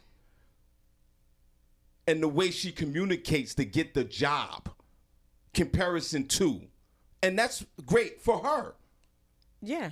But what I'm saying is, if you have the opportunity to wear a suit, and maybe you don't, and maybe you don't have the intellect, maybe the suit could get you over the top. Right. That happens. That happens a lot. It's a possibility, and it's a possibility they're going to look at you like, look at this clown coming here with a damn suit to work at McDonald's to drop some fries. They may do the same thing. All you guys have confused me. Go ahead, Danielle, continue. Go to the wall, Sean. Go to the wall. Depends on the job. If you know it's in corporate America, you dress the part of corporate America. If you wear McDonald's and you going to wear some daggone non-slip shoes to work, I'm not dressing in no daggone suit to go for a line cook to wear a damn black polo tee with the logo on it with some damn black pants and some daggone black non-slip shoes. I'm not doing it. Okay, so McDonald's is a corporate entity. Hold on, let me finish. You talk. McDonald's is a corporate industry, a company. Mm-hmm. So why, if you're going for a corporate level, you could have that same mentality? You're not. That's not what I said. Why not? No. But why not? If you're going for a corporate position, you dress the part. Is what I said. The moment I said McDonald's, you said And you could go back to the tape. You said, I am not dressing. And you ain't even let me finish. Go ahead. You said, I am not dressing for nothing for McDonald's. No. I said to be a crew member. McDonald's is a corporate business. Yes, and if I'm going for a management like DMX, is what I said. Is what I said. Rewind that tape. That's what I said. Like you could dress like Danielle's boys. That's what I said. And the Converse. I know what I said. You got boy. When you hear that tape, boy, I'm not gonna hear a word from you tomorrow. I know what I said. I never said jeans. Okay. I Danielle, said slacks, a button down, and a polo. But, you know, I appreciate H&M's effort because I think they get it that. Well, first of all, H&M was in the media a couple of years ago with these T-shirts that was referencing craziness. But now I think they get it, and they're just trying to help the community because some people don't have suits to wear. And I think they get that. We really do have to go the extra mile. I promise you, growing up, I promise you, I grew up like if I had got a job interview for Monday and I had braids on Saturday, them braids were coming out. Even if I just got it done, because I know the level of which these jobs come. I know that they looking like, oh, that's unprofessional. And that's how it was back then. Now it's totally different. Okay. So I think you gotta change with the times, but at the same time, still be mindful that if you want that job, you gotta go in dress for the job. And I understand what Vanetta was saying, not dress for the job, but dress for the job you want. I know people that dress for the job they want, and they still not going anywhere. Your mind, it got to do with your mind as well. You have to have that ambition and that drive, and they got to see that too. You can come to McDonald's with a polo and khakis and nice shoes, but when a position comes up for manager, now put the suit on. Now show them how you get down. That's when you do it. Exactly. Why? It's McDonald's. Because you're dressing for corporate. Why? You're not dressing to make Big Macs. You're not dressing to make Big Macs. You're dressing to do numbers. You're dressing to do inventory numbers, accounting. Soon as I said McDonald's, it went straight to the jeans and the polos. Well, listen, I'm going to go over there and get me a McDouble. I ain't got time to argue with y'all. See, this you call it. All right. God bless you. Bye, Danielle. Y'all have a good day. Bye. Get that McDouble, girl. I'm gonna take one more call, and then we're gonna do some quick announcements. Barbie. Yeah, because we haven't announced anything yet. I'm for sure it's a Turned Up Tuesday. It's turned up. And we're gonna take one more. Oh my God. We're gonna take one more call if I can do this right. We're gonna take. Are they in the chat room? Are people there? Are they in there? They in here. They're talking about it. Because I have no idea what's going on. They're talking about it. Feel like hello. Hold on. I'm having technical difficulties over here. It's Shawn Harvey Morning Show, Senny Barbi. Good morning, guys. It's LaShawn Oliver. Hey, bestie. God bless her. What's going on? So I'm just going to touch real quick on the McDonald's thing. My son's first job was at McDonald's. He did not want to wear a suit, but I told him, okay, no suit, but he did wear a pair of jeans with a khaki jacket because I still felt as though because he was working at McDonald's, he still needed to look appropriate. And one day, I went into McDonald's after he got the job, and they compliment me for being his parent and saying that he's always clean. His uniform is always ironed, because I told him if you take the job, always own it. So everybody used to look all wrinkled, hair all messed up. He used to come in there with a clean cut uniform, iron press. He worked there for about 2-3 years. It was his first job. Mm-hmm. So I do think it's important for people to go in and their appearance to be great. Okay. All right. Well, thank you for that. We appreciate that, and God bless this young man for having a mother like you that sees the bigger picture. Let me tell you something. That goes the extra mile. I never had a job that I didn't dress for, so I feel like appearance is important always. Especially when you're going into that type of job. And Vanetta said it. You definitely don't know if that's where you want to be. So you might move up. Whether no job is too small. You see the bigger picture like Harvey. You are a loving mother. You put the Vaseline on your son's face before he goes outside. I didn't. I'm stupid. Slaver him up with some. You slaver him up with some Vaseline. You pray over him and you walk him out that door, and he's nice and clean. Growing up, how we grew up, we had to dress. We had to go get that job. And you and Vanetta George Henry, you get it. Everybody's up in here, coming from the belly to be heard. When Barbi and the other ones they're enraged with belly aches. Let me tell you something. Because they want to hear themselves talk. Every job he ever went for, he got it, and he didn't get it with a suit on. I hear that. Case closed. And that's not what we're talking about. Okay, yeah, you talking about it. I'm not talking about. I'm saying to go the extra mile. Just let LaShawn just said it. Yeah. And he wore, that's what I said. Everybody has some slacks, everybody and has a nice shirt. Everybody has their own preference. Yes, and that's what he wore. But just what she said her son wore. I would. My son wore the same thing and got every job he went for. I would follow everybody. And when I say for y'all to follow what I do, I mean it. And Harvey's 90% right all the time. I strongly suggest that if you're in this chat room and you're listening, to follow the lead of Vanetta George Henry and LaShawn Brown Oliver, or Oliver Brown, or whatever Oliver she is today. Don't do that, Sean. Don't do that. I will follow you two young ladies to the cows come home, because you get it. You understand it. I just think the younger kids don't understand it. So I've seen some people come in really crazy, especially, at Merck. They do panel interviews. Everybody's on a panel. So you're interviewing with more than one person at a time. So I think it's really important you come in and you look the part. LaShawn just said that in the 2 to 3 year tenure of this young man working there, he was clean every day. Mm-hmm. Had his uniform sharp every day. Yep. Came to work shining. Yep. This is what I'm talking about. And he got that job and didn't have a suit on. Isn't that something?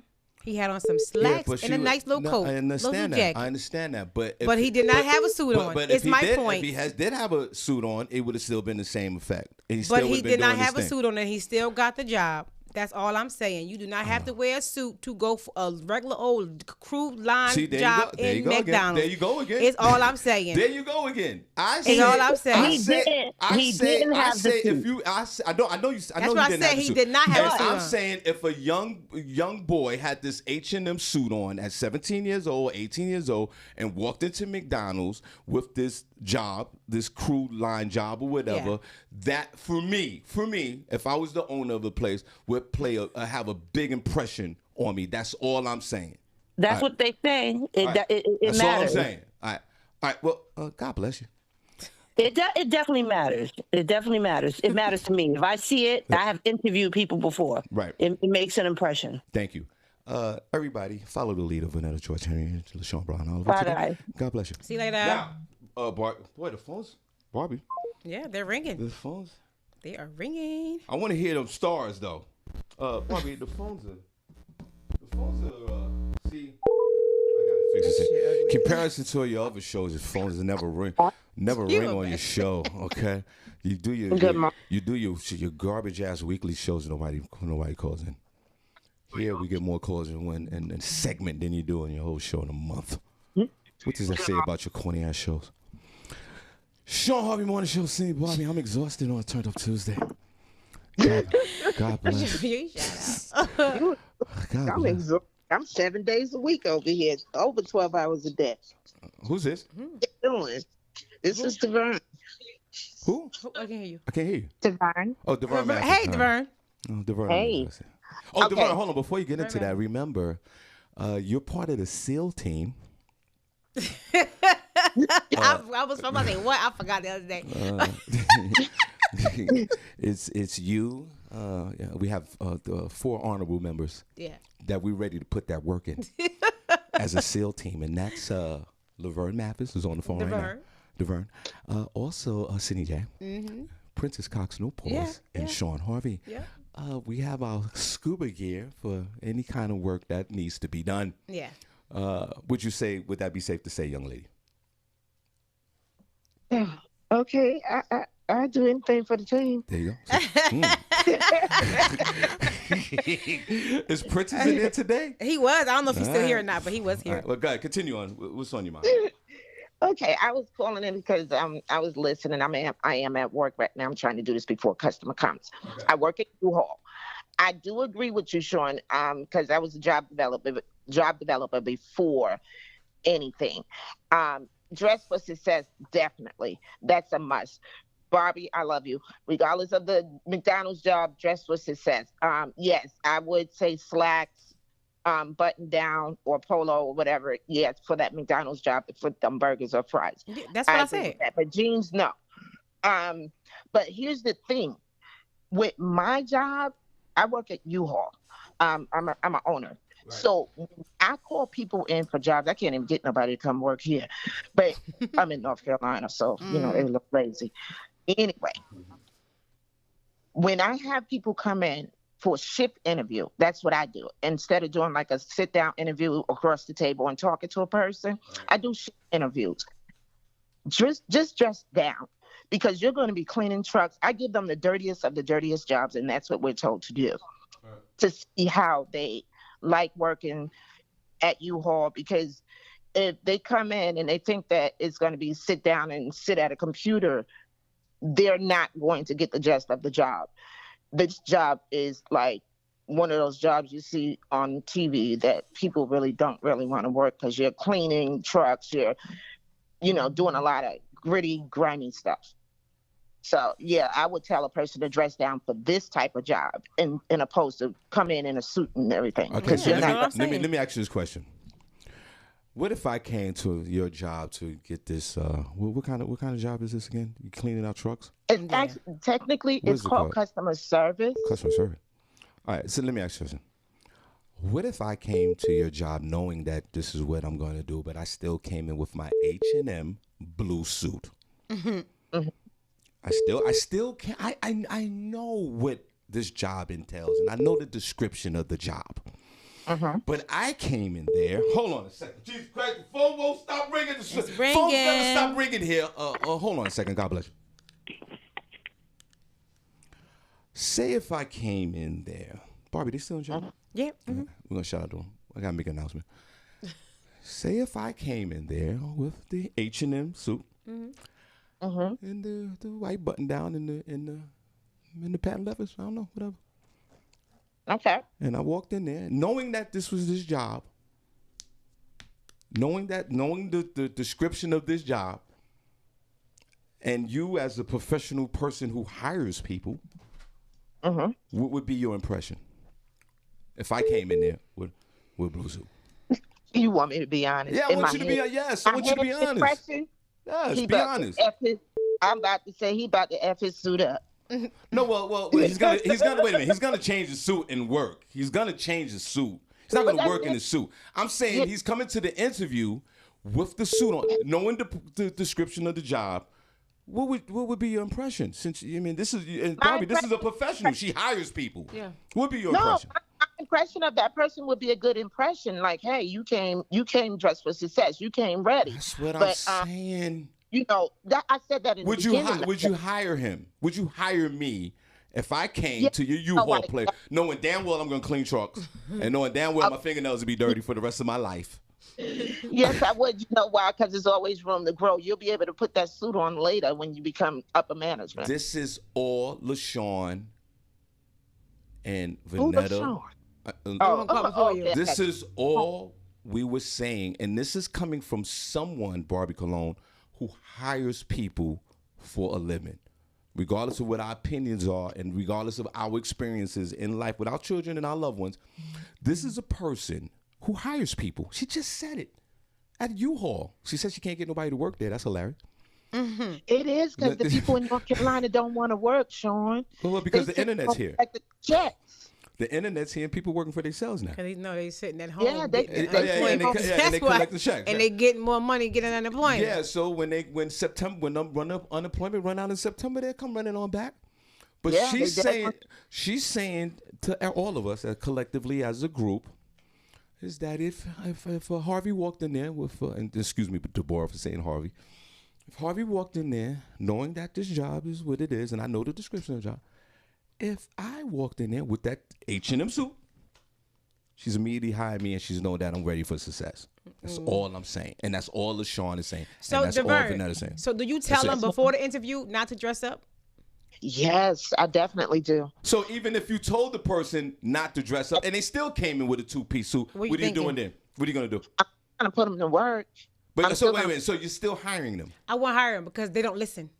That's a sign telling them you don't listen. The reason I would hire them is because of the job that they did. Like I said, we are told, and I'm going to be honest with y'all, it's going online now. Yeah. We are told to give them, the person that comes in, what we do is shift interviews. So a shift interview is actually, you're coming to work a shift, okay? At that point that you come in to work that shift, if you come in your suit and tie, you're already told that you're going to be working. Okay. Okay, before hire. I do it twice, and I will pay you that exact day, for the hours that you did work. Right. I do pay for that. Right. And if you came in a suit, you already knew beforehand. Right. So then they could change their suit real quick and then put on their regular clothes and get to work. That would can be they do that? Can they do that? No, see, but that would. They can do that. But can they do it? Yeah, they can do that. I don't see the problem with this. No, see, to me, that's a sign that you don't listen. Because if I specifically told you to wear some jeans, some boots, some work boots, and a whatever shirt, and you come in deliberately with a suit and tie, you won't get the job because that means you cannot follow directions. And I'm going to have a problem with you from here on out. So wait a minute. They can't come to work. They can't come to your location dressed up. If I told you I wouldn't suggest to wear that they do it, but XYZ, I'm still and you wore right. So you're not going to what hire you the wanted person. to wear. You're not going to hire the person. It shows me you don't follow right. directions well. Right. So you're not hiring the person, no. but Devern is hiring you. and I even if the person said to me, if I said, when you work, you have your work clothes on, blah blah blah, don't come with a suit. Sure. And if they came with a suit, I'll still hire them. Go ahead. I'm not hiring them off of the fact that they came in a suit and tie. Of course. Job developer in me would appreciate that. Yes, you did. You did come in your suit and tie, but then I have to look at your work ethics and what you're doing. Of course. That's part of the job too. Right. All right. Well, listen, you've been on the phone too long. You got to go back. You got to go back to cleaning trucks. But you, more importantly than that job you have over there, and you're a business owner, and God bless you. You are not only a member of the Shawn Harvey Morning Show featuring the Wake Up Team, and also former chat room member of the week. More importantly, you're on a SEAL team. Yes. And when you're on a SEAL team, at any moment, we have to get to work. We about to get it popping then. You, Senny, myself, and Prentice. When it's time for us, and it's gonna be a day.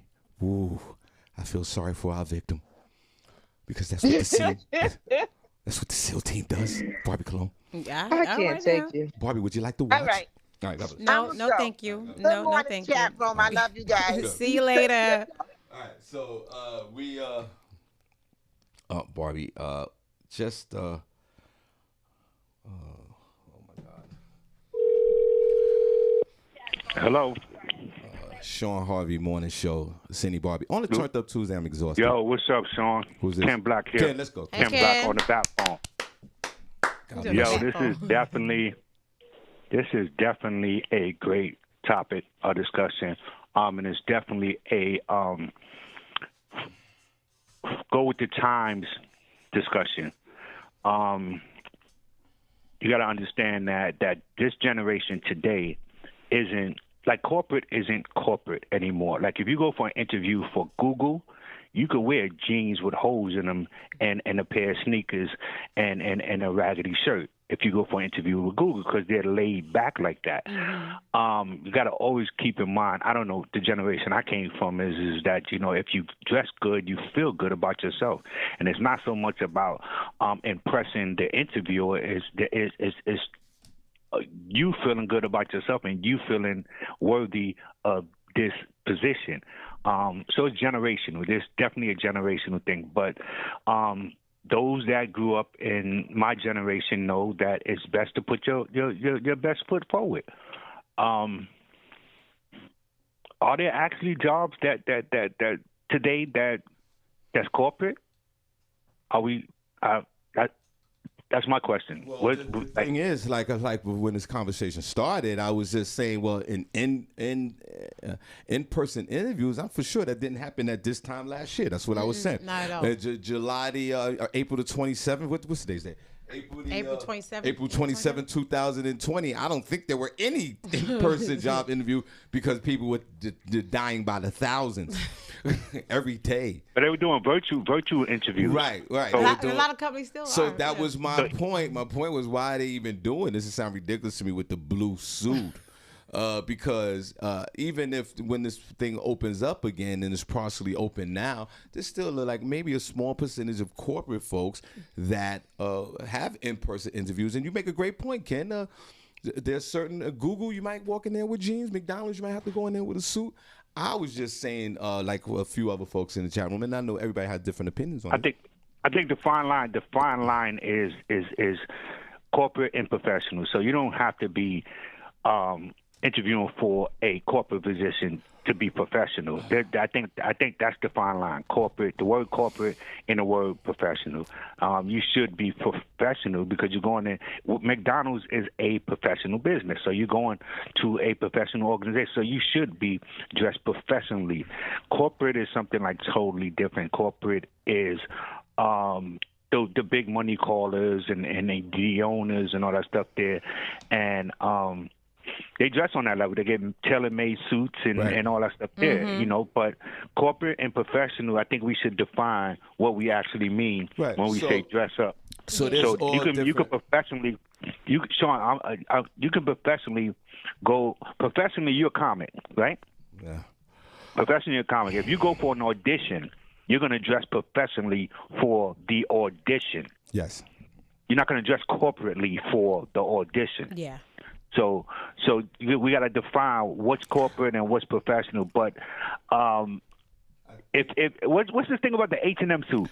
Well, the thing is this. Hold on, before you get to the H&M. Is the H&M suit cheesy? No, I don't know. They said you can rent them for 24 hours. But see, we have all different, like you just said, this whole different spectrums, part of spectrums of this conversation. Barbi said there'd be no wearing of the suits for a line job at McDonald's.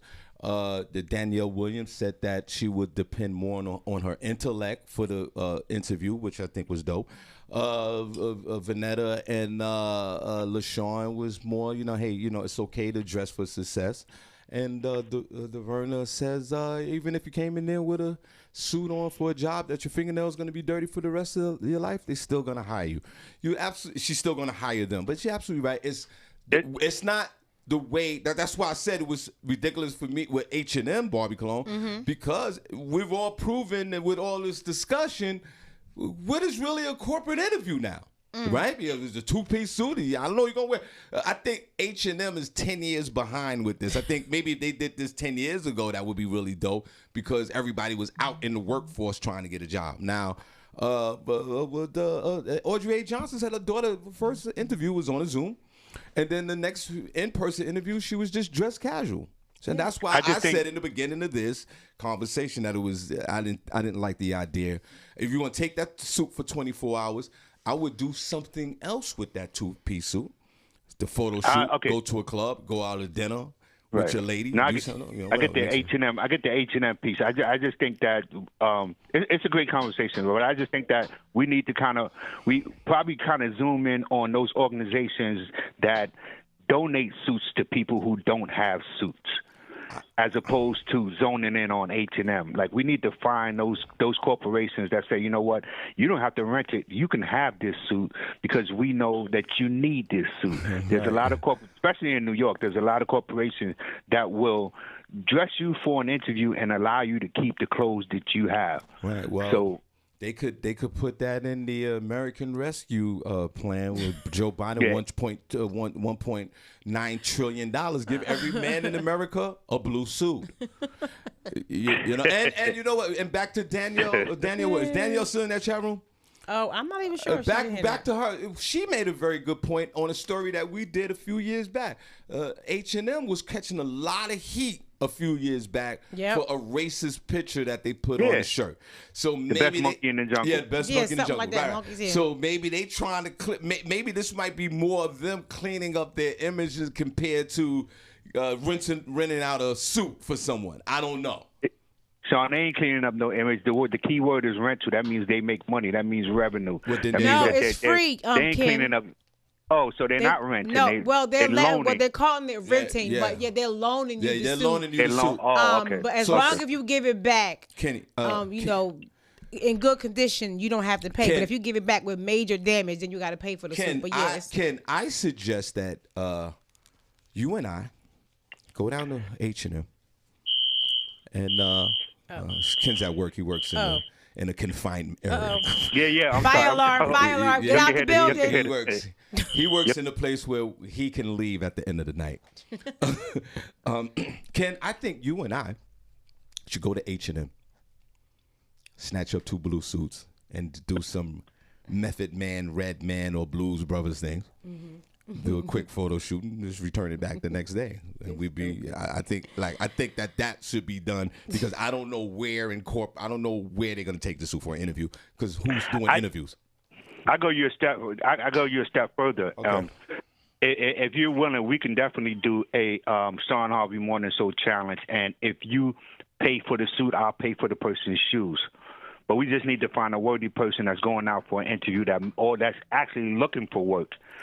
You pay for the suit, I pay for the shoes. Well, we can do that as well if you want. I mean, if we could find a young man that's if there's a young folks out there that's needs to forget about H&M. If you Ken and I'll purchase a suit.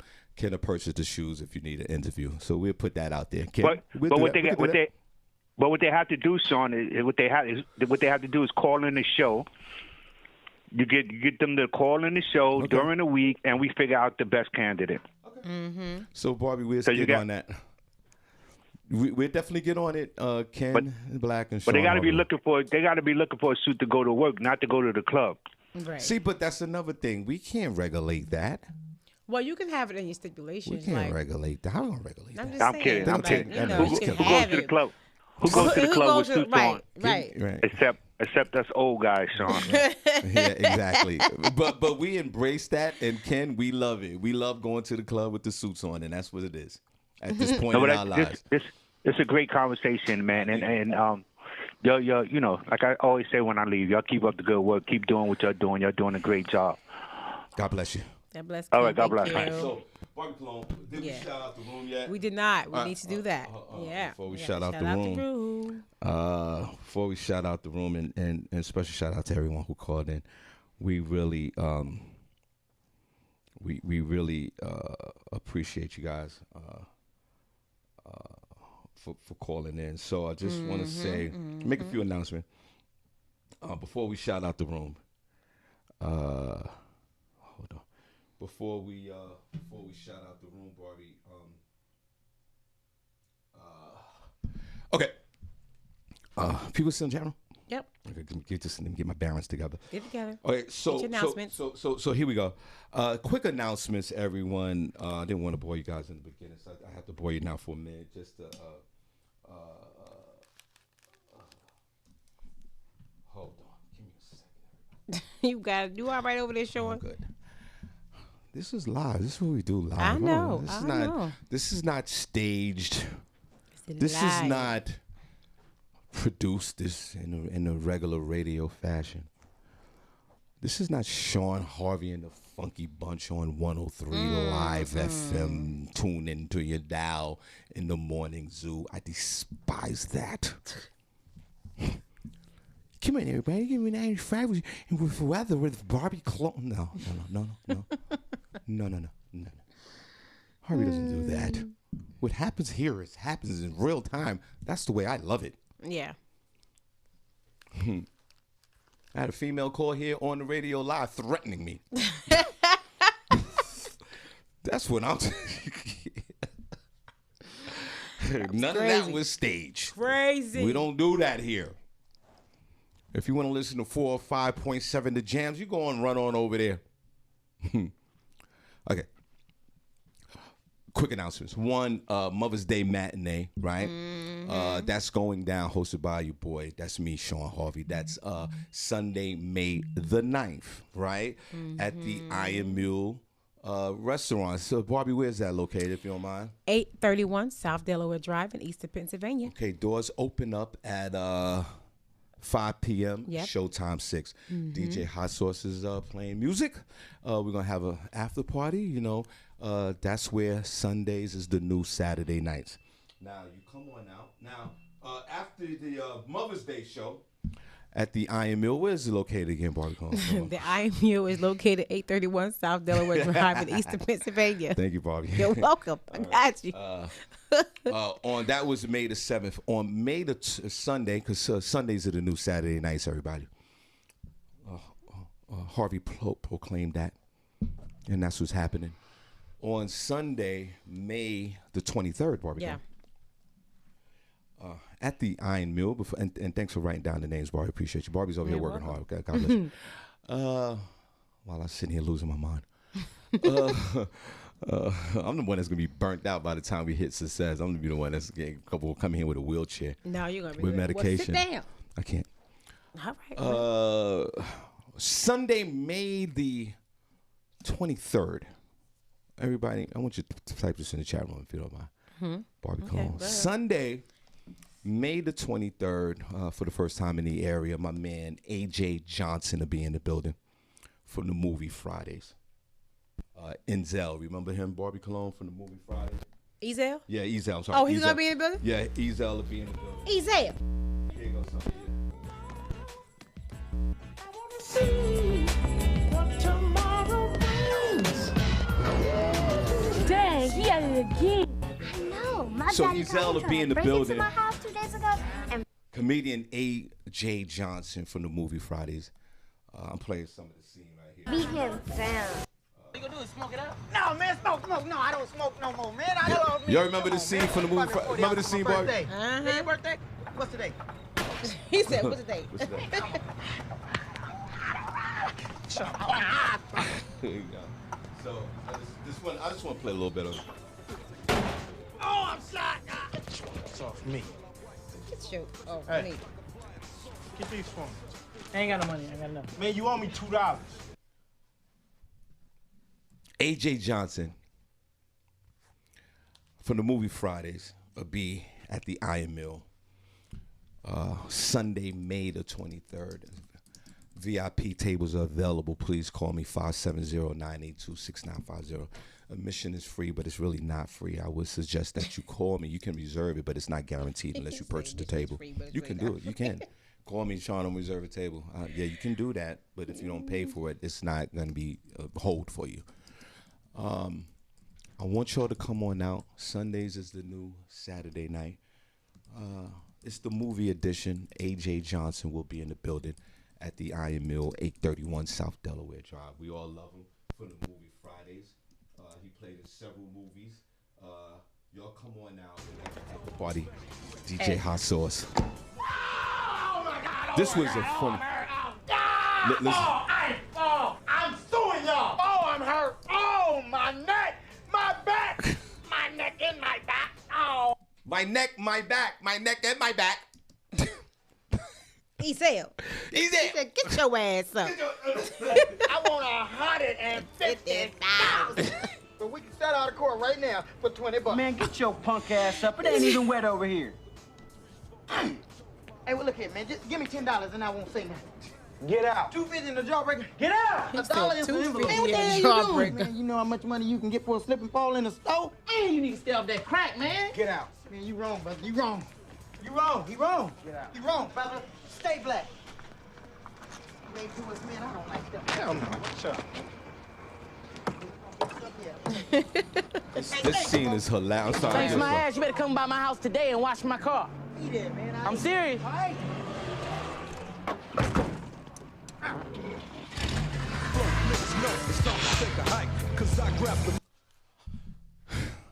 So listen, if you got some birthday celebrations, y'all want to come out the fly, be out later tonight. A.J. Johnson from the movie Friday is that's one of your favorite characters in the movie. Because Barbi, you just got do the What? do the neck back Do the whole thing. What neck he back? Said, what he just said. My neck, my back, my back. My neck. Go ahead, boy. Do the line. He says, the way you say my neck, my back hurt. We'll send her out of court for $150,000. But I could do something right now for $20. $20 in a jawbreaker. I found $1 in the envelope. Dang. No, my daddy caught him trying to break into my house 2 days ago and beat him down. For real? This scene is, I could watch this scene 1,000 times. When he jumps on the car, when the car pull up and he jumps on it, he's on the floor. It's like,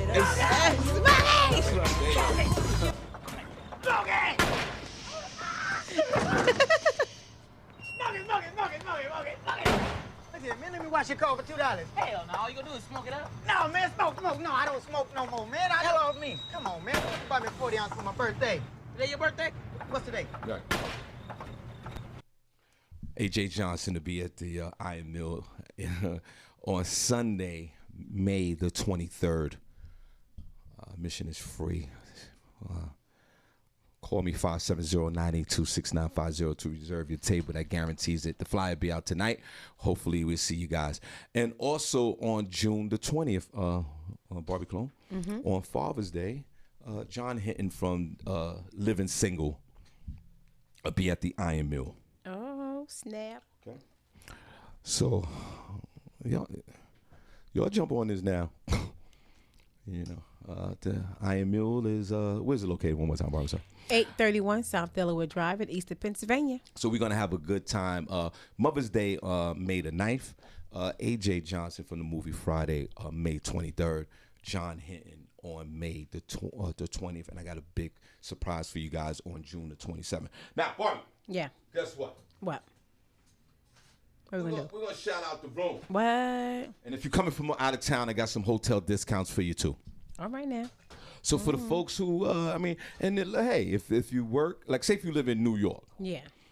And it's no excuse because our beloved Deborah Leslie and LaShawn Haynes-Jones came out to Easton on a Sunday. Yep.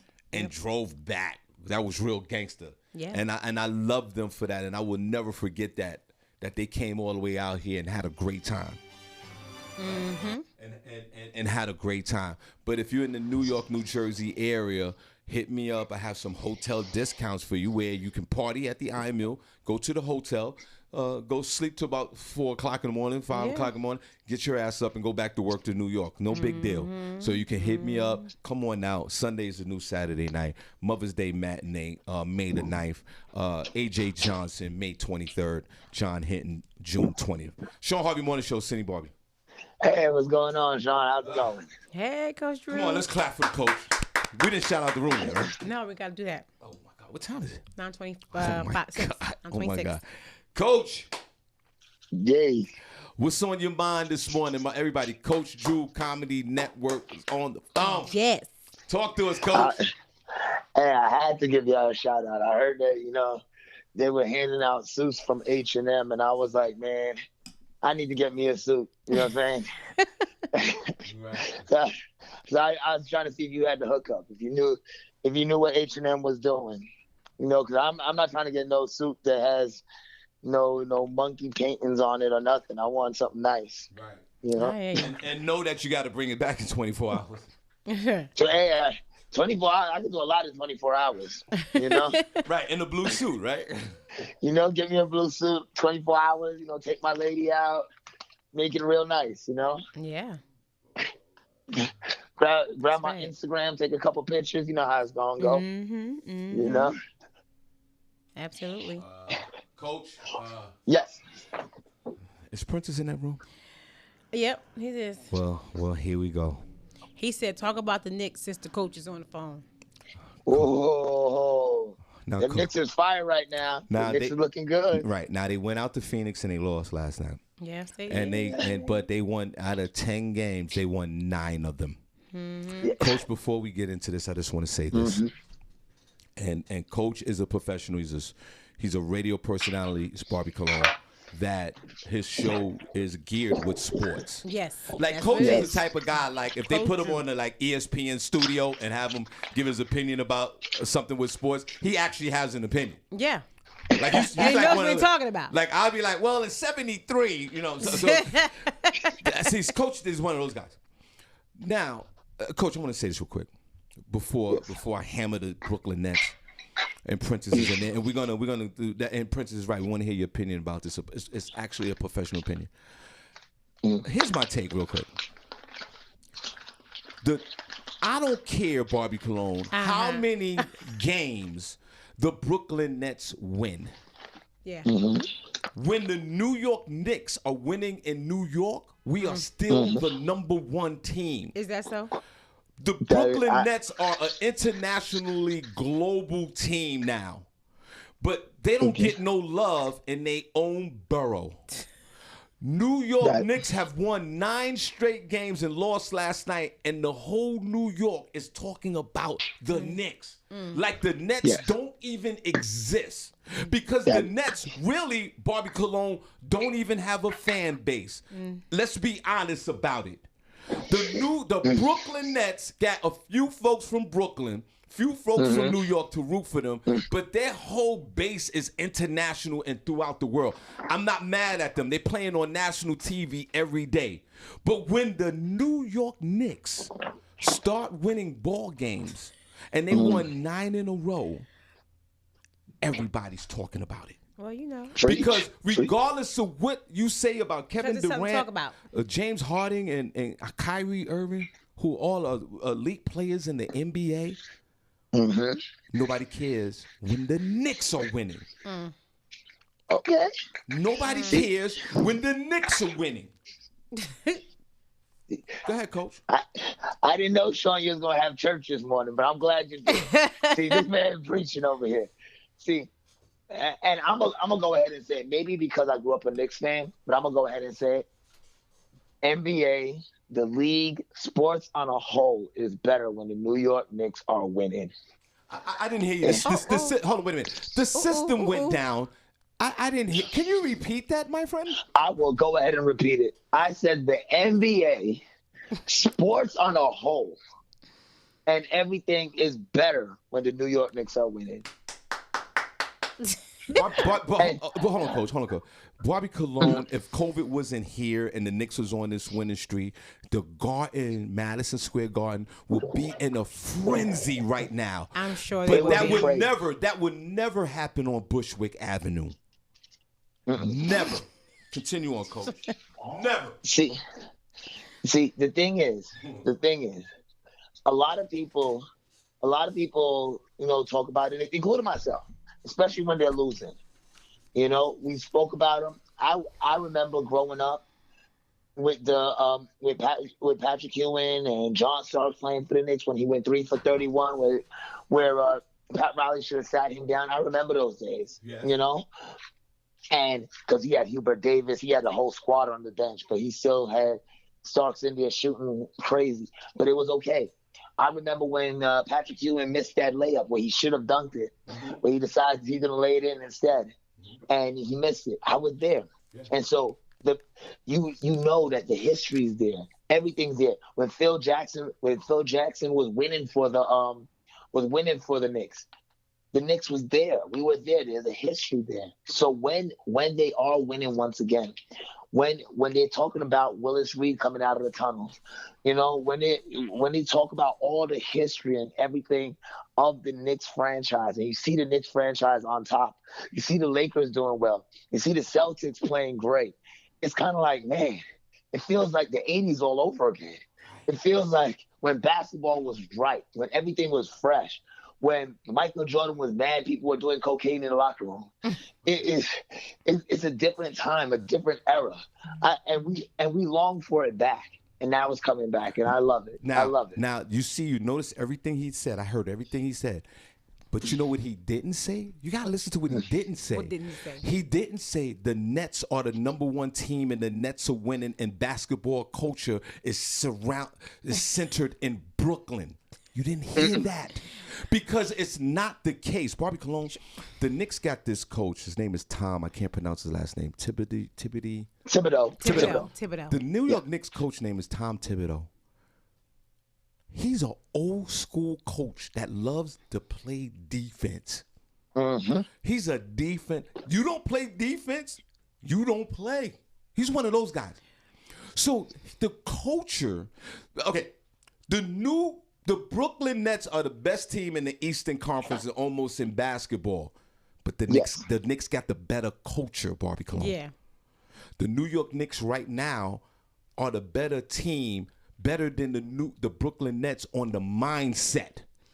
And Brooklyn Nets, be careful. If you meet the Knicks hot like this, just because you won those regular season games mean nothing right now. You Brooklyn Nets, you can catch it. Actually, the Brooklyn Nets are very susceptible to fall to the New York Knicks, because the Brooklyn Nets, what they have is great perimeter play. You have some phenomenal superstars that can put the ball on the floor and drive to the basket. But you don't have not one person who could stop a big man. And Julius Randle, right now, there's big men out there that's not stopping him. So if you don't have a big man that can stop a Julius Randle, he's going to go to work. And once he goes to work, you see what happens. You know, winning 8 in a row, you see what happens. You know, think about it. Right now, the two hottest teams in the league are the Washington Wizards and the New York Knicks. Wow. The two teams we wrote off at the beginning of the season. Wow. Now, Barbie, this is a guy, the coach is, you see what Prince said? Prince said, let coach talk because of his opinion. Because he's qualified, unlike you and I. Yeah, because I don't know. Me either. Not at all. Now, with the momentum, long as nobody get hurt, Barbie Cologne, because that's the injury factor. Right, always. You always got to factor that in. You got to throw that in there. Right. If no one gets hurt, don't be surprised if the New York Knicks win a first-round playoff series. They are a scary team. Don't let that happen, and then they match up with those Nets. I actually sympathize, Coach, with the Brooklyn Net fan, because you're not a fan. You are a fan, but you're not in a sense, because even right now you have no identity. You don't. They don't have an identity. Their identity is disrespectful. Is Kevin Garnett. No, not Kevin Garnett. What's this guy's name? Kevin Durant. Kevin Durant. That's it, Garnett. Kevin Durant and James Harden and Kyrie Irving are great players, and that's what's attracting everyone over there. But the team has no identity. The team the team's won over 40 games, Barbie Cologne, and nobody cares. And the Brooklyn Net fan can't even see that. Diane Ailey said they were just talking about it, the Knicks, because they're just so surprised that they're actually winning. That's why they're talking about it like that. I'm just saying with Diane Ailey. Yeah, that's true. That's true. We never not thought because they really but happy for them. It's a surprise. Right, but and you're absolutely right. But Coach, that's why we love sports, because you have to play the game. Exactly. Coach, let me ask you this question. Have you ever coached some underachieving basketball team that excelled and surprised even you and started winning ball games? Yes. And how did that all play out? Because, Barbie, this is what's happening. Diane's right. Yeah. The Knicks are not supposed to be winning games. No. Not these games. Not like that. Not 8 in a row. They're not supposed to be winning those games. They won 9 in a row. They won 9 he in said, a row. excuse me, 9 in a row. They won. Excuse me. You disrespected one game. But Coach, how does that make you feel as a coach? And Princess is a coach too. That's why I come hard down on Princess Cox Paws. I don't come down on Princess Paws. I'm excited. I'm disappointed in Princess because he's a coach like Coach. Yeah. And Princess, I said it the last time. He's caught up in being the fan. Oh, that's the thing that shocks me about this dude, Coach. When you coached a team that you knew that wasn't really that good, but they were competing, but then they started winning ball games. Tell us about that psyche. We got to shut out the room, right? Yes. Okay. Tell us about that psyche, Coach. Now, that mentality, when it happened, see, when you do it one time, it's like, oh, man, we had a David and Goliath feeling. And then it happens again. And then by the third time, you're telling them, there's nobody better than you. You can compete against anybody as long as you want it. And once why don't you keep on saying that? And Tom Thibodeau, he is good for that. When he was over in Minnesota, he had them thinking the same thing. When he was over in Chicago, when he had Derrick Rose the first time, he had them thinking the same thing. You win one, okay, yeah, we wasn't supposed to get that one. You win two, yeah, be proud of yourself. After three, nobody can beat you. Nobody can be on your level. Play like that. Right. And that's how they're playing right now. They're a scary team. Don't make that loss in Phoenix confuse you. They're a scary team. And that's not the team you want to see in the playoffs. And Barbi Cologne, I could guarantee all of them are wearing blue suits. H&M blue ones. H&M. They probably got from H&M too, Sean. Right. Coach, of course. Now we're gonna let the coach go because we gotta Coach, let's get we love a prediction from you. Mm-hmm. What are you thinking right now? I mean, and this is subject to change, of course. What are you thinking right now? What's your NBA finals looking like right now? This could change. I'm talking about like today. Like what would that look like to you? All right. Today, if we had to pick an NBA finals today, right now, as an early prediction, I would go ahead and say I feel that my Lakers are going to be there because, LeBron's a week away from coming back, so I feel the Lakers are going to be there. And I definitely, I think it's between three teams in the East. I think it's between Philadelphia. I think it's between the Brooklyn Nets, right. And I think it's between the Knicks. Here's why I say the Knicks. Wow. The Knicks has caught fire right now. They caught fire at the right time. So all they need is one or two teams that are just going in the wrong direction.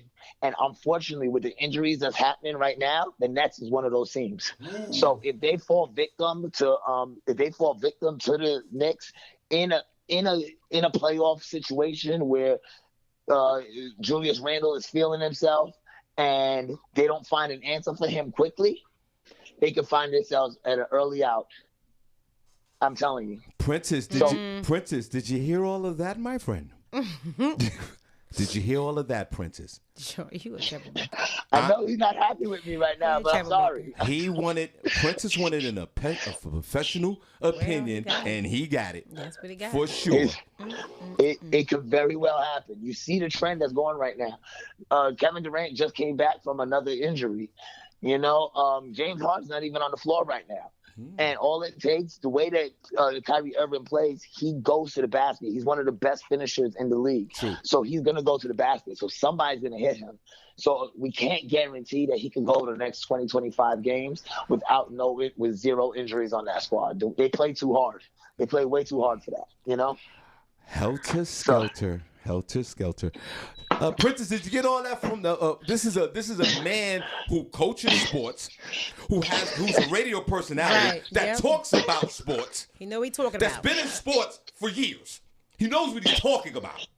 Princess, did you get that? Did you digest that information, my friend? Okay. Coach, where can they find you? Because we have to shout out the room, bro. You're right. We got to shout out. All right, you can find me cwnsports.com. As well as anywhere you get your podcast, check me out. It's Ball Court, World of Basketball with Coach Drew.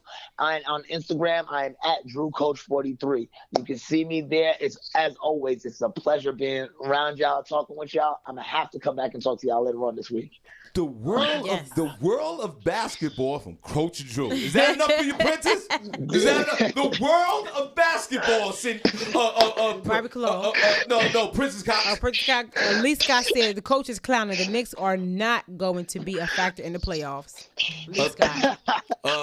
Listen, opinion is like a rectum. Everyone has it. It doesn't matter what Lee Scott is saying. There's a lot of haters out there. That's fine. That's why you listen to the show to get your gillet cleaned. Coach, I'm with you. Anybody's listening to this man? He just said they caught fire at the right time, Barbi Cologne. Right. Timing is everything. Yes. And Brooklyn Nets, shame on you, Princess. Shame on you. You have a team with no identity, my friend.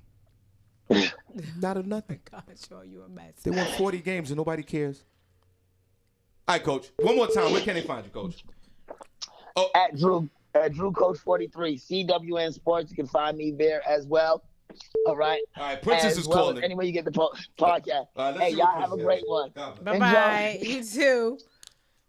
Coach, don't go nowhere because Princess is on the phone, and Princess, to Senny, who always disputes Princess being the first chat room member of the week, which I think is hilarious. And Princess, you might be right. I don't know if we can find this information because somebody else owned that show. So we'll see what happens. Everybody, before we got to shout out them. Yeah, we can't. I don't know if we can find it.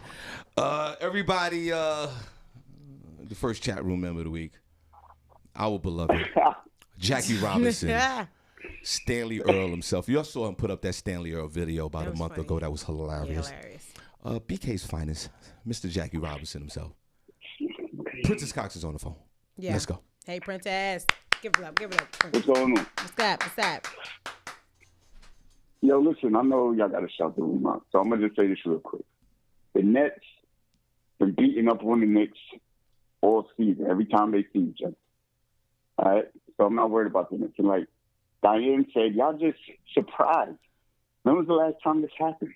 20 years ago. When was the last time the Knicks been winning?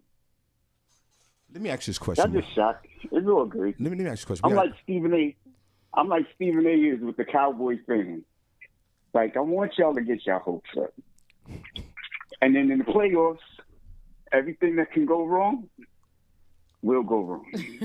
He's right, Barbi Cologne. We haven't felt like this in 20 years. He's right. But that's why y'all so excited now, because it's been such a long time coming. But in the same time, the Brooklyn Nets haven't had no identity in 20 years. Understand that, Barbi Cologne. The culture has changed. Brooklyn Nets, you are been notified and you've been put on notice. There is not a true Brooklyn Net fan nowhere to be found because the team is so international, nobody cares. The New York Knicks are the #1 basketball team, Barbi Cologne, in New York. Don't get it twisted. And when we meet the Nets, when we meet the Nets in the playoffs, Barbi Cologne, Princess might have to leave the room for about a week or two. Because when we win the series 4-2, shockingly, it's over, bro. I sympathize with you, man. It's gonna be a good one. I might just watch that just I sympathize with you, man. It's just gonna be heartbreaking, and I'm here for you, bro. I agree with a lot of things that the coach said. But it's just not gonna happen. He like, it's not happening. And again, it's just not gonna happen. But bro. see, again, Barbi Cologne. This is what shocks me about Princess. Who's a coach? Just like Coach, he took all the coaching mentality out the window, and he's a fan. Yeah. He's a fan, man. And he's Barbi, Princess, our beloved. Look at you, hear me laughing? He's laughing like a fan. But Princess is a fan, and he just can't see the pit. And you know what? We have these relapses in life. And Princess, who's knows the ins and outs of sports, don't get it twisted with this guy. He has relapsed into fandom. And it's okay, bro. Put your guards down, bro. We're here, Barbi. When we have a sick and when we have a sick and a shut in, what do? We all rally around, right? And that's what we'll do for Princess. Yeah, listen, you're right. I took all coaching mentality out, kick that shit out the window. See? All right? It's like when we all know a few dudes in the hood, right, that didn't make it to the league. Right. That if you put them in that arena to play against one of them NBA teams, you know they're gonna eat their lunch. Of course, right? Of course. It's the same thing. Like, it's not gonna happen, bro. The Knicks are not gonna beat the Nets. It's too much firepower going on, man. See. Too much, especially if it's in a 7-game series. Mm-hmm. No way. They are scary. They're a scary team. I ain't gonna lie, but. Barbi, you know it's not gonna cut it. But you know when you go to a football game, you hear, right,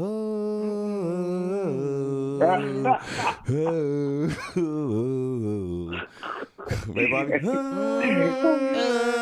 It's not gonna happen. Princess, are you ready for the? I'm gonna play that. All right, Princess, we gotta shout out the room. We have to. We gotta shout out. A few minutes. Barbi, hold on. Let's clap. Great show, there. Yes. Awesome. Barbie, we got. Put the hearts in the chat room. We got a shot. Yeah, put your hearts. Where the hearts at? In the chat room. Hey, where the hearts at? In the chat room. Hey, where the hearts at? In the chat room. Hey, where the hearts at? In the chat room. Hey, where the hearts at? In the chat room. Hey, where the hearts at? In the chat room. Where the hearts at? Barbie, let's go. Turn down for what? Hey, where the hearts at? Where the hearts at? Oh, where the hearts turn down for what? Hey, where the hearts at? Where the hearts at? Where the hearts turn down for what? Hey, where the hearts at? Where the hearts at? Where the hearts turn down for what? For what? For what? For what? For what? Hey, hey. One more time, Barbie, on the Turned Up Tuesday. Let's go. Where the hearts at? In the chat room. Hey, where the hearts at? In the chat room. Hey, where the hearts at? In the chat room. Hey, where the hearts at? In the chat room. Hey, where the hearts at? In the chat room. Hey, where the hearts at? In the chat room. Hey, where the hearts at? Barbie, let's go. Turn down for what? Hey, where the hearts at? Where the hearts at? Where the hearts turn down for what? Hey, where the hearts at? Where the hearts at? Where the hearts turn down for what? Hey, where the hearts at? Where the hearts at? Where the hearts turn down for what? For what? For what? For what? For what? Hey, hey, ooh wee. I just want to say to you, Barbie Clone, great job today. Yeah, you too. We always have a great show, Sean. Let's go. It's always great. Derek Evans is in the building. Hey, Derek, good morning to you. Natalie Wright is here. Hey, Natalie, good morning. Shout out to Vanetta George, Younger Nut.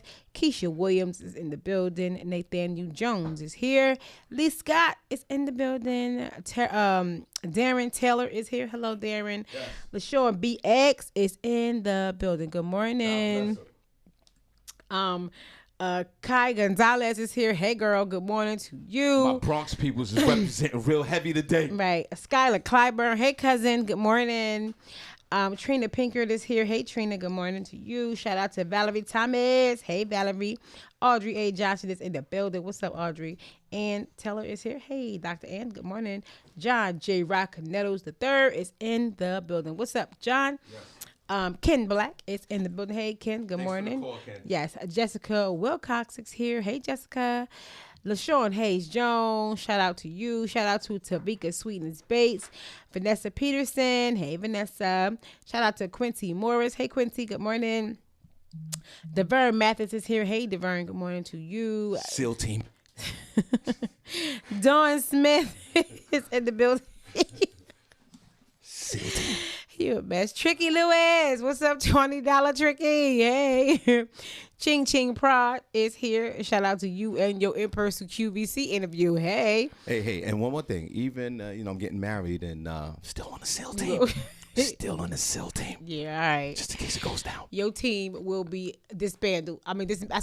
Dismantled after the I do's, honey. There will be no more SEAL team. No, I'm still on You're going to need a replacement for at least you. No. Yes. You will be replaced, Sean. No. They will find another team member. May the power of Christ compel you. Shelby PA just popped in. What's up, Shelby? Shelby, great job at the Good morning. Fashion And Week. y'all, God bless thanks for the stars. We appreciate it. Keep on sending them stars. Yeah. Celine Rooney is here. Hey, Crystal. Oh, Desiree Joyner is here. Hey, Des. Good morning. D-Lo is in the building. What's up, D-Lo? Good morning. Shout out to Alan Swaff McAllister. Hey, Alan. Shamika Love is here. Hey, Shamika. Good morning. Nicole Harris is here. Bridget Richardson is in the building. What's up, girl? Shout out to Frank Clyburn. Hey, cousin. Good morning to you. Prentice Cox. Good morning, Mr. Robinson. Hey, darling.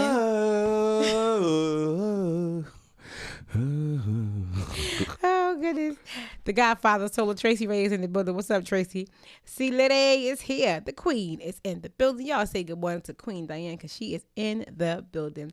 Lynette Netness Serrano is here. Hey, girl. And here is your tea. There you go. Good morning. Nassan D is here. Hey, Nassan, good morning to you. Sir Prince Bain is in the building. Hello, Sir Prince. How are you this morning? Julius Galashaw is here. Hello, Julius. Shout out to LaShawn Oliver. Hey, bestie boo. Good morning, girl. Tim Harriet is in the building. Nana Mathis is here. Hey, Dara Jackson. Hey, Dara. Sister Soldier is here.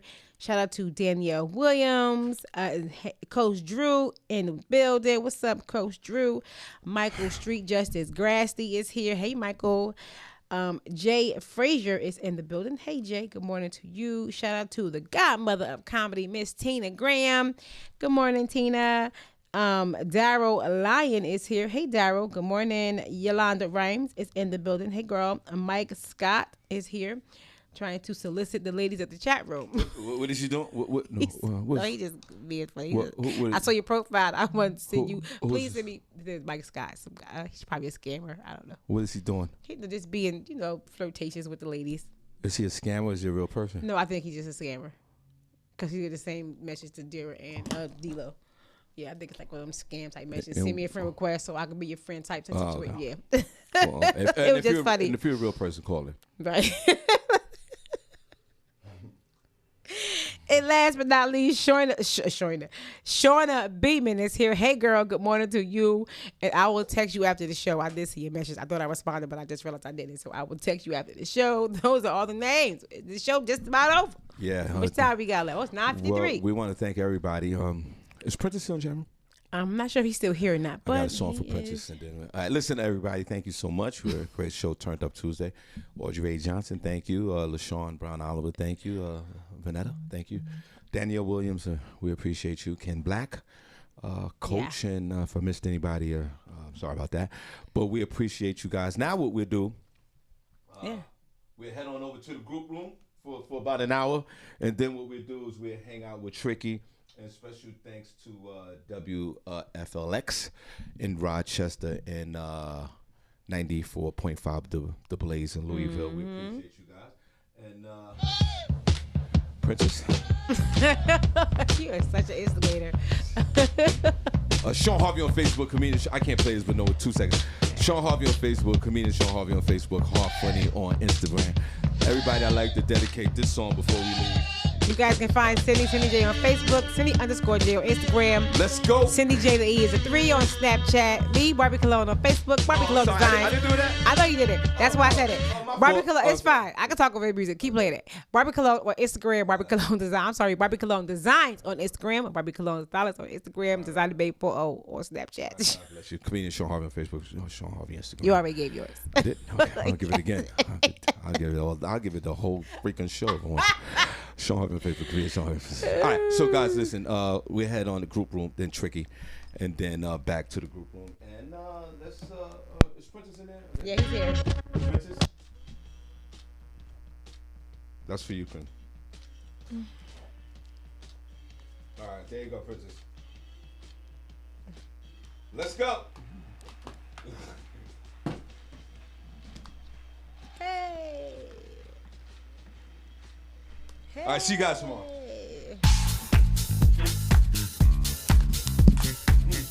Y'all already.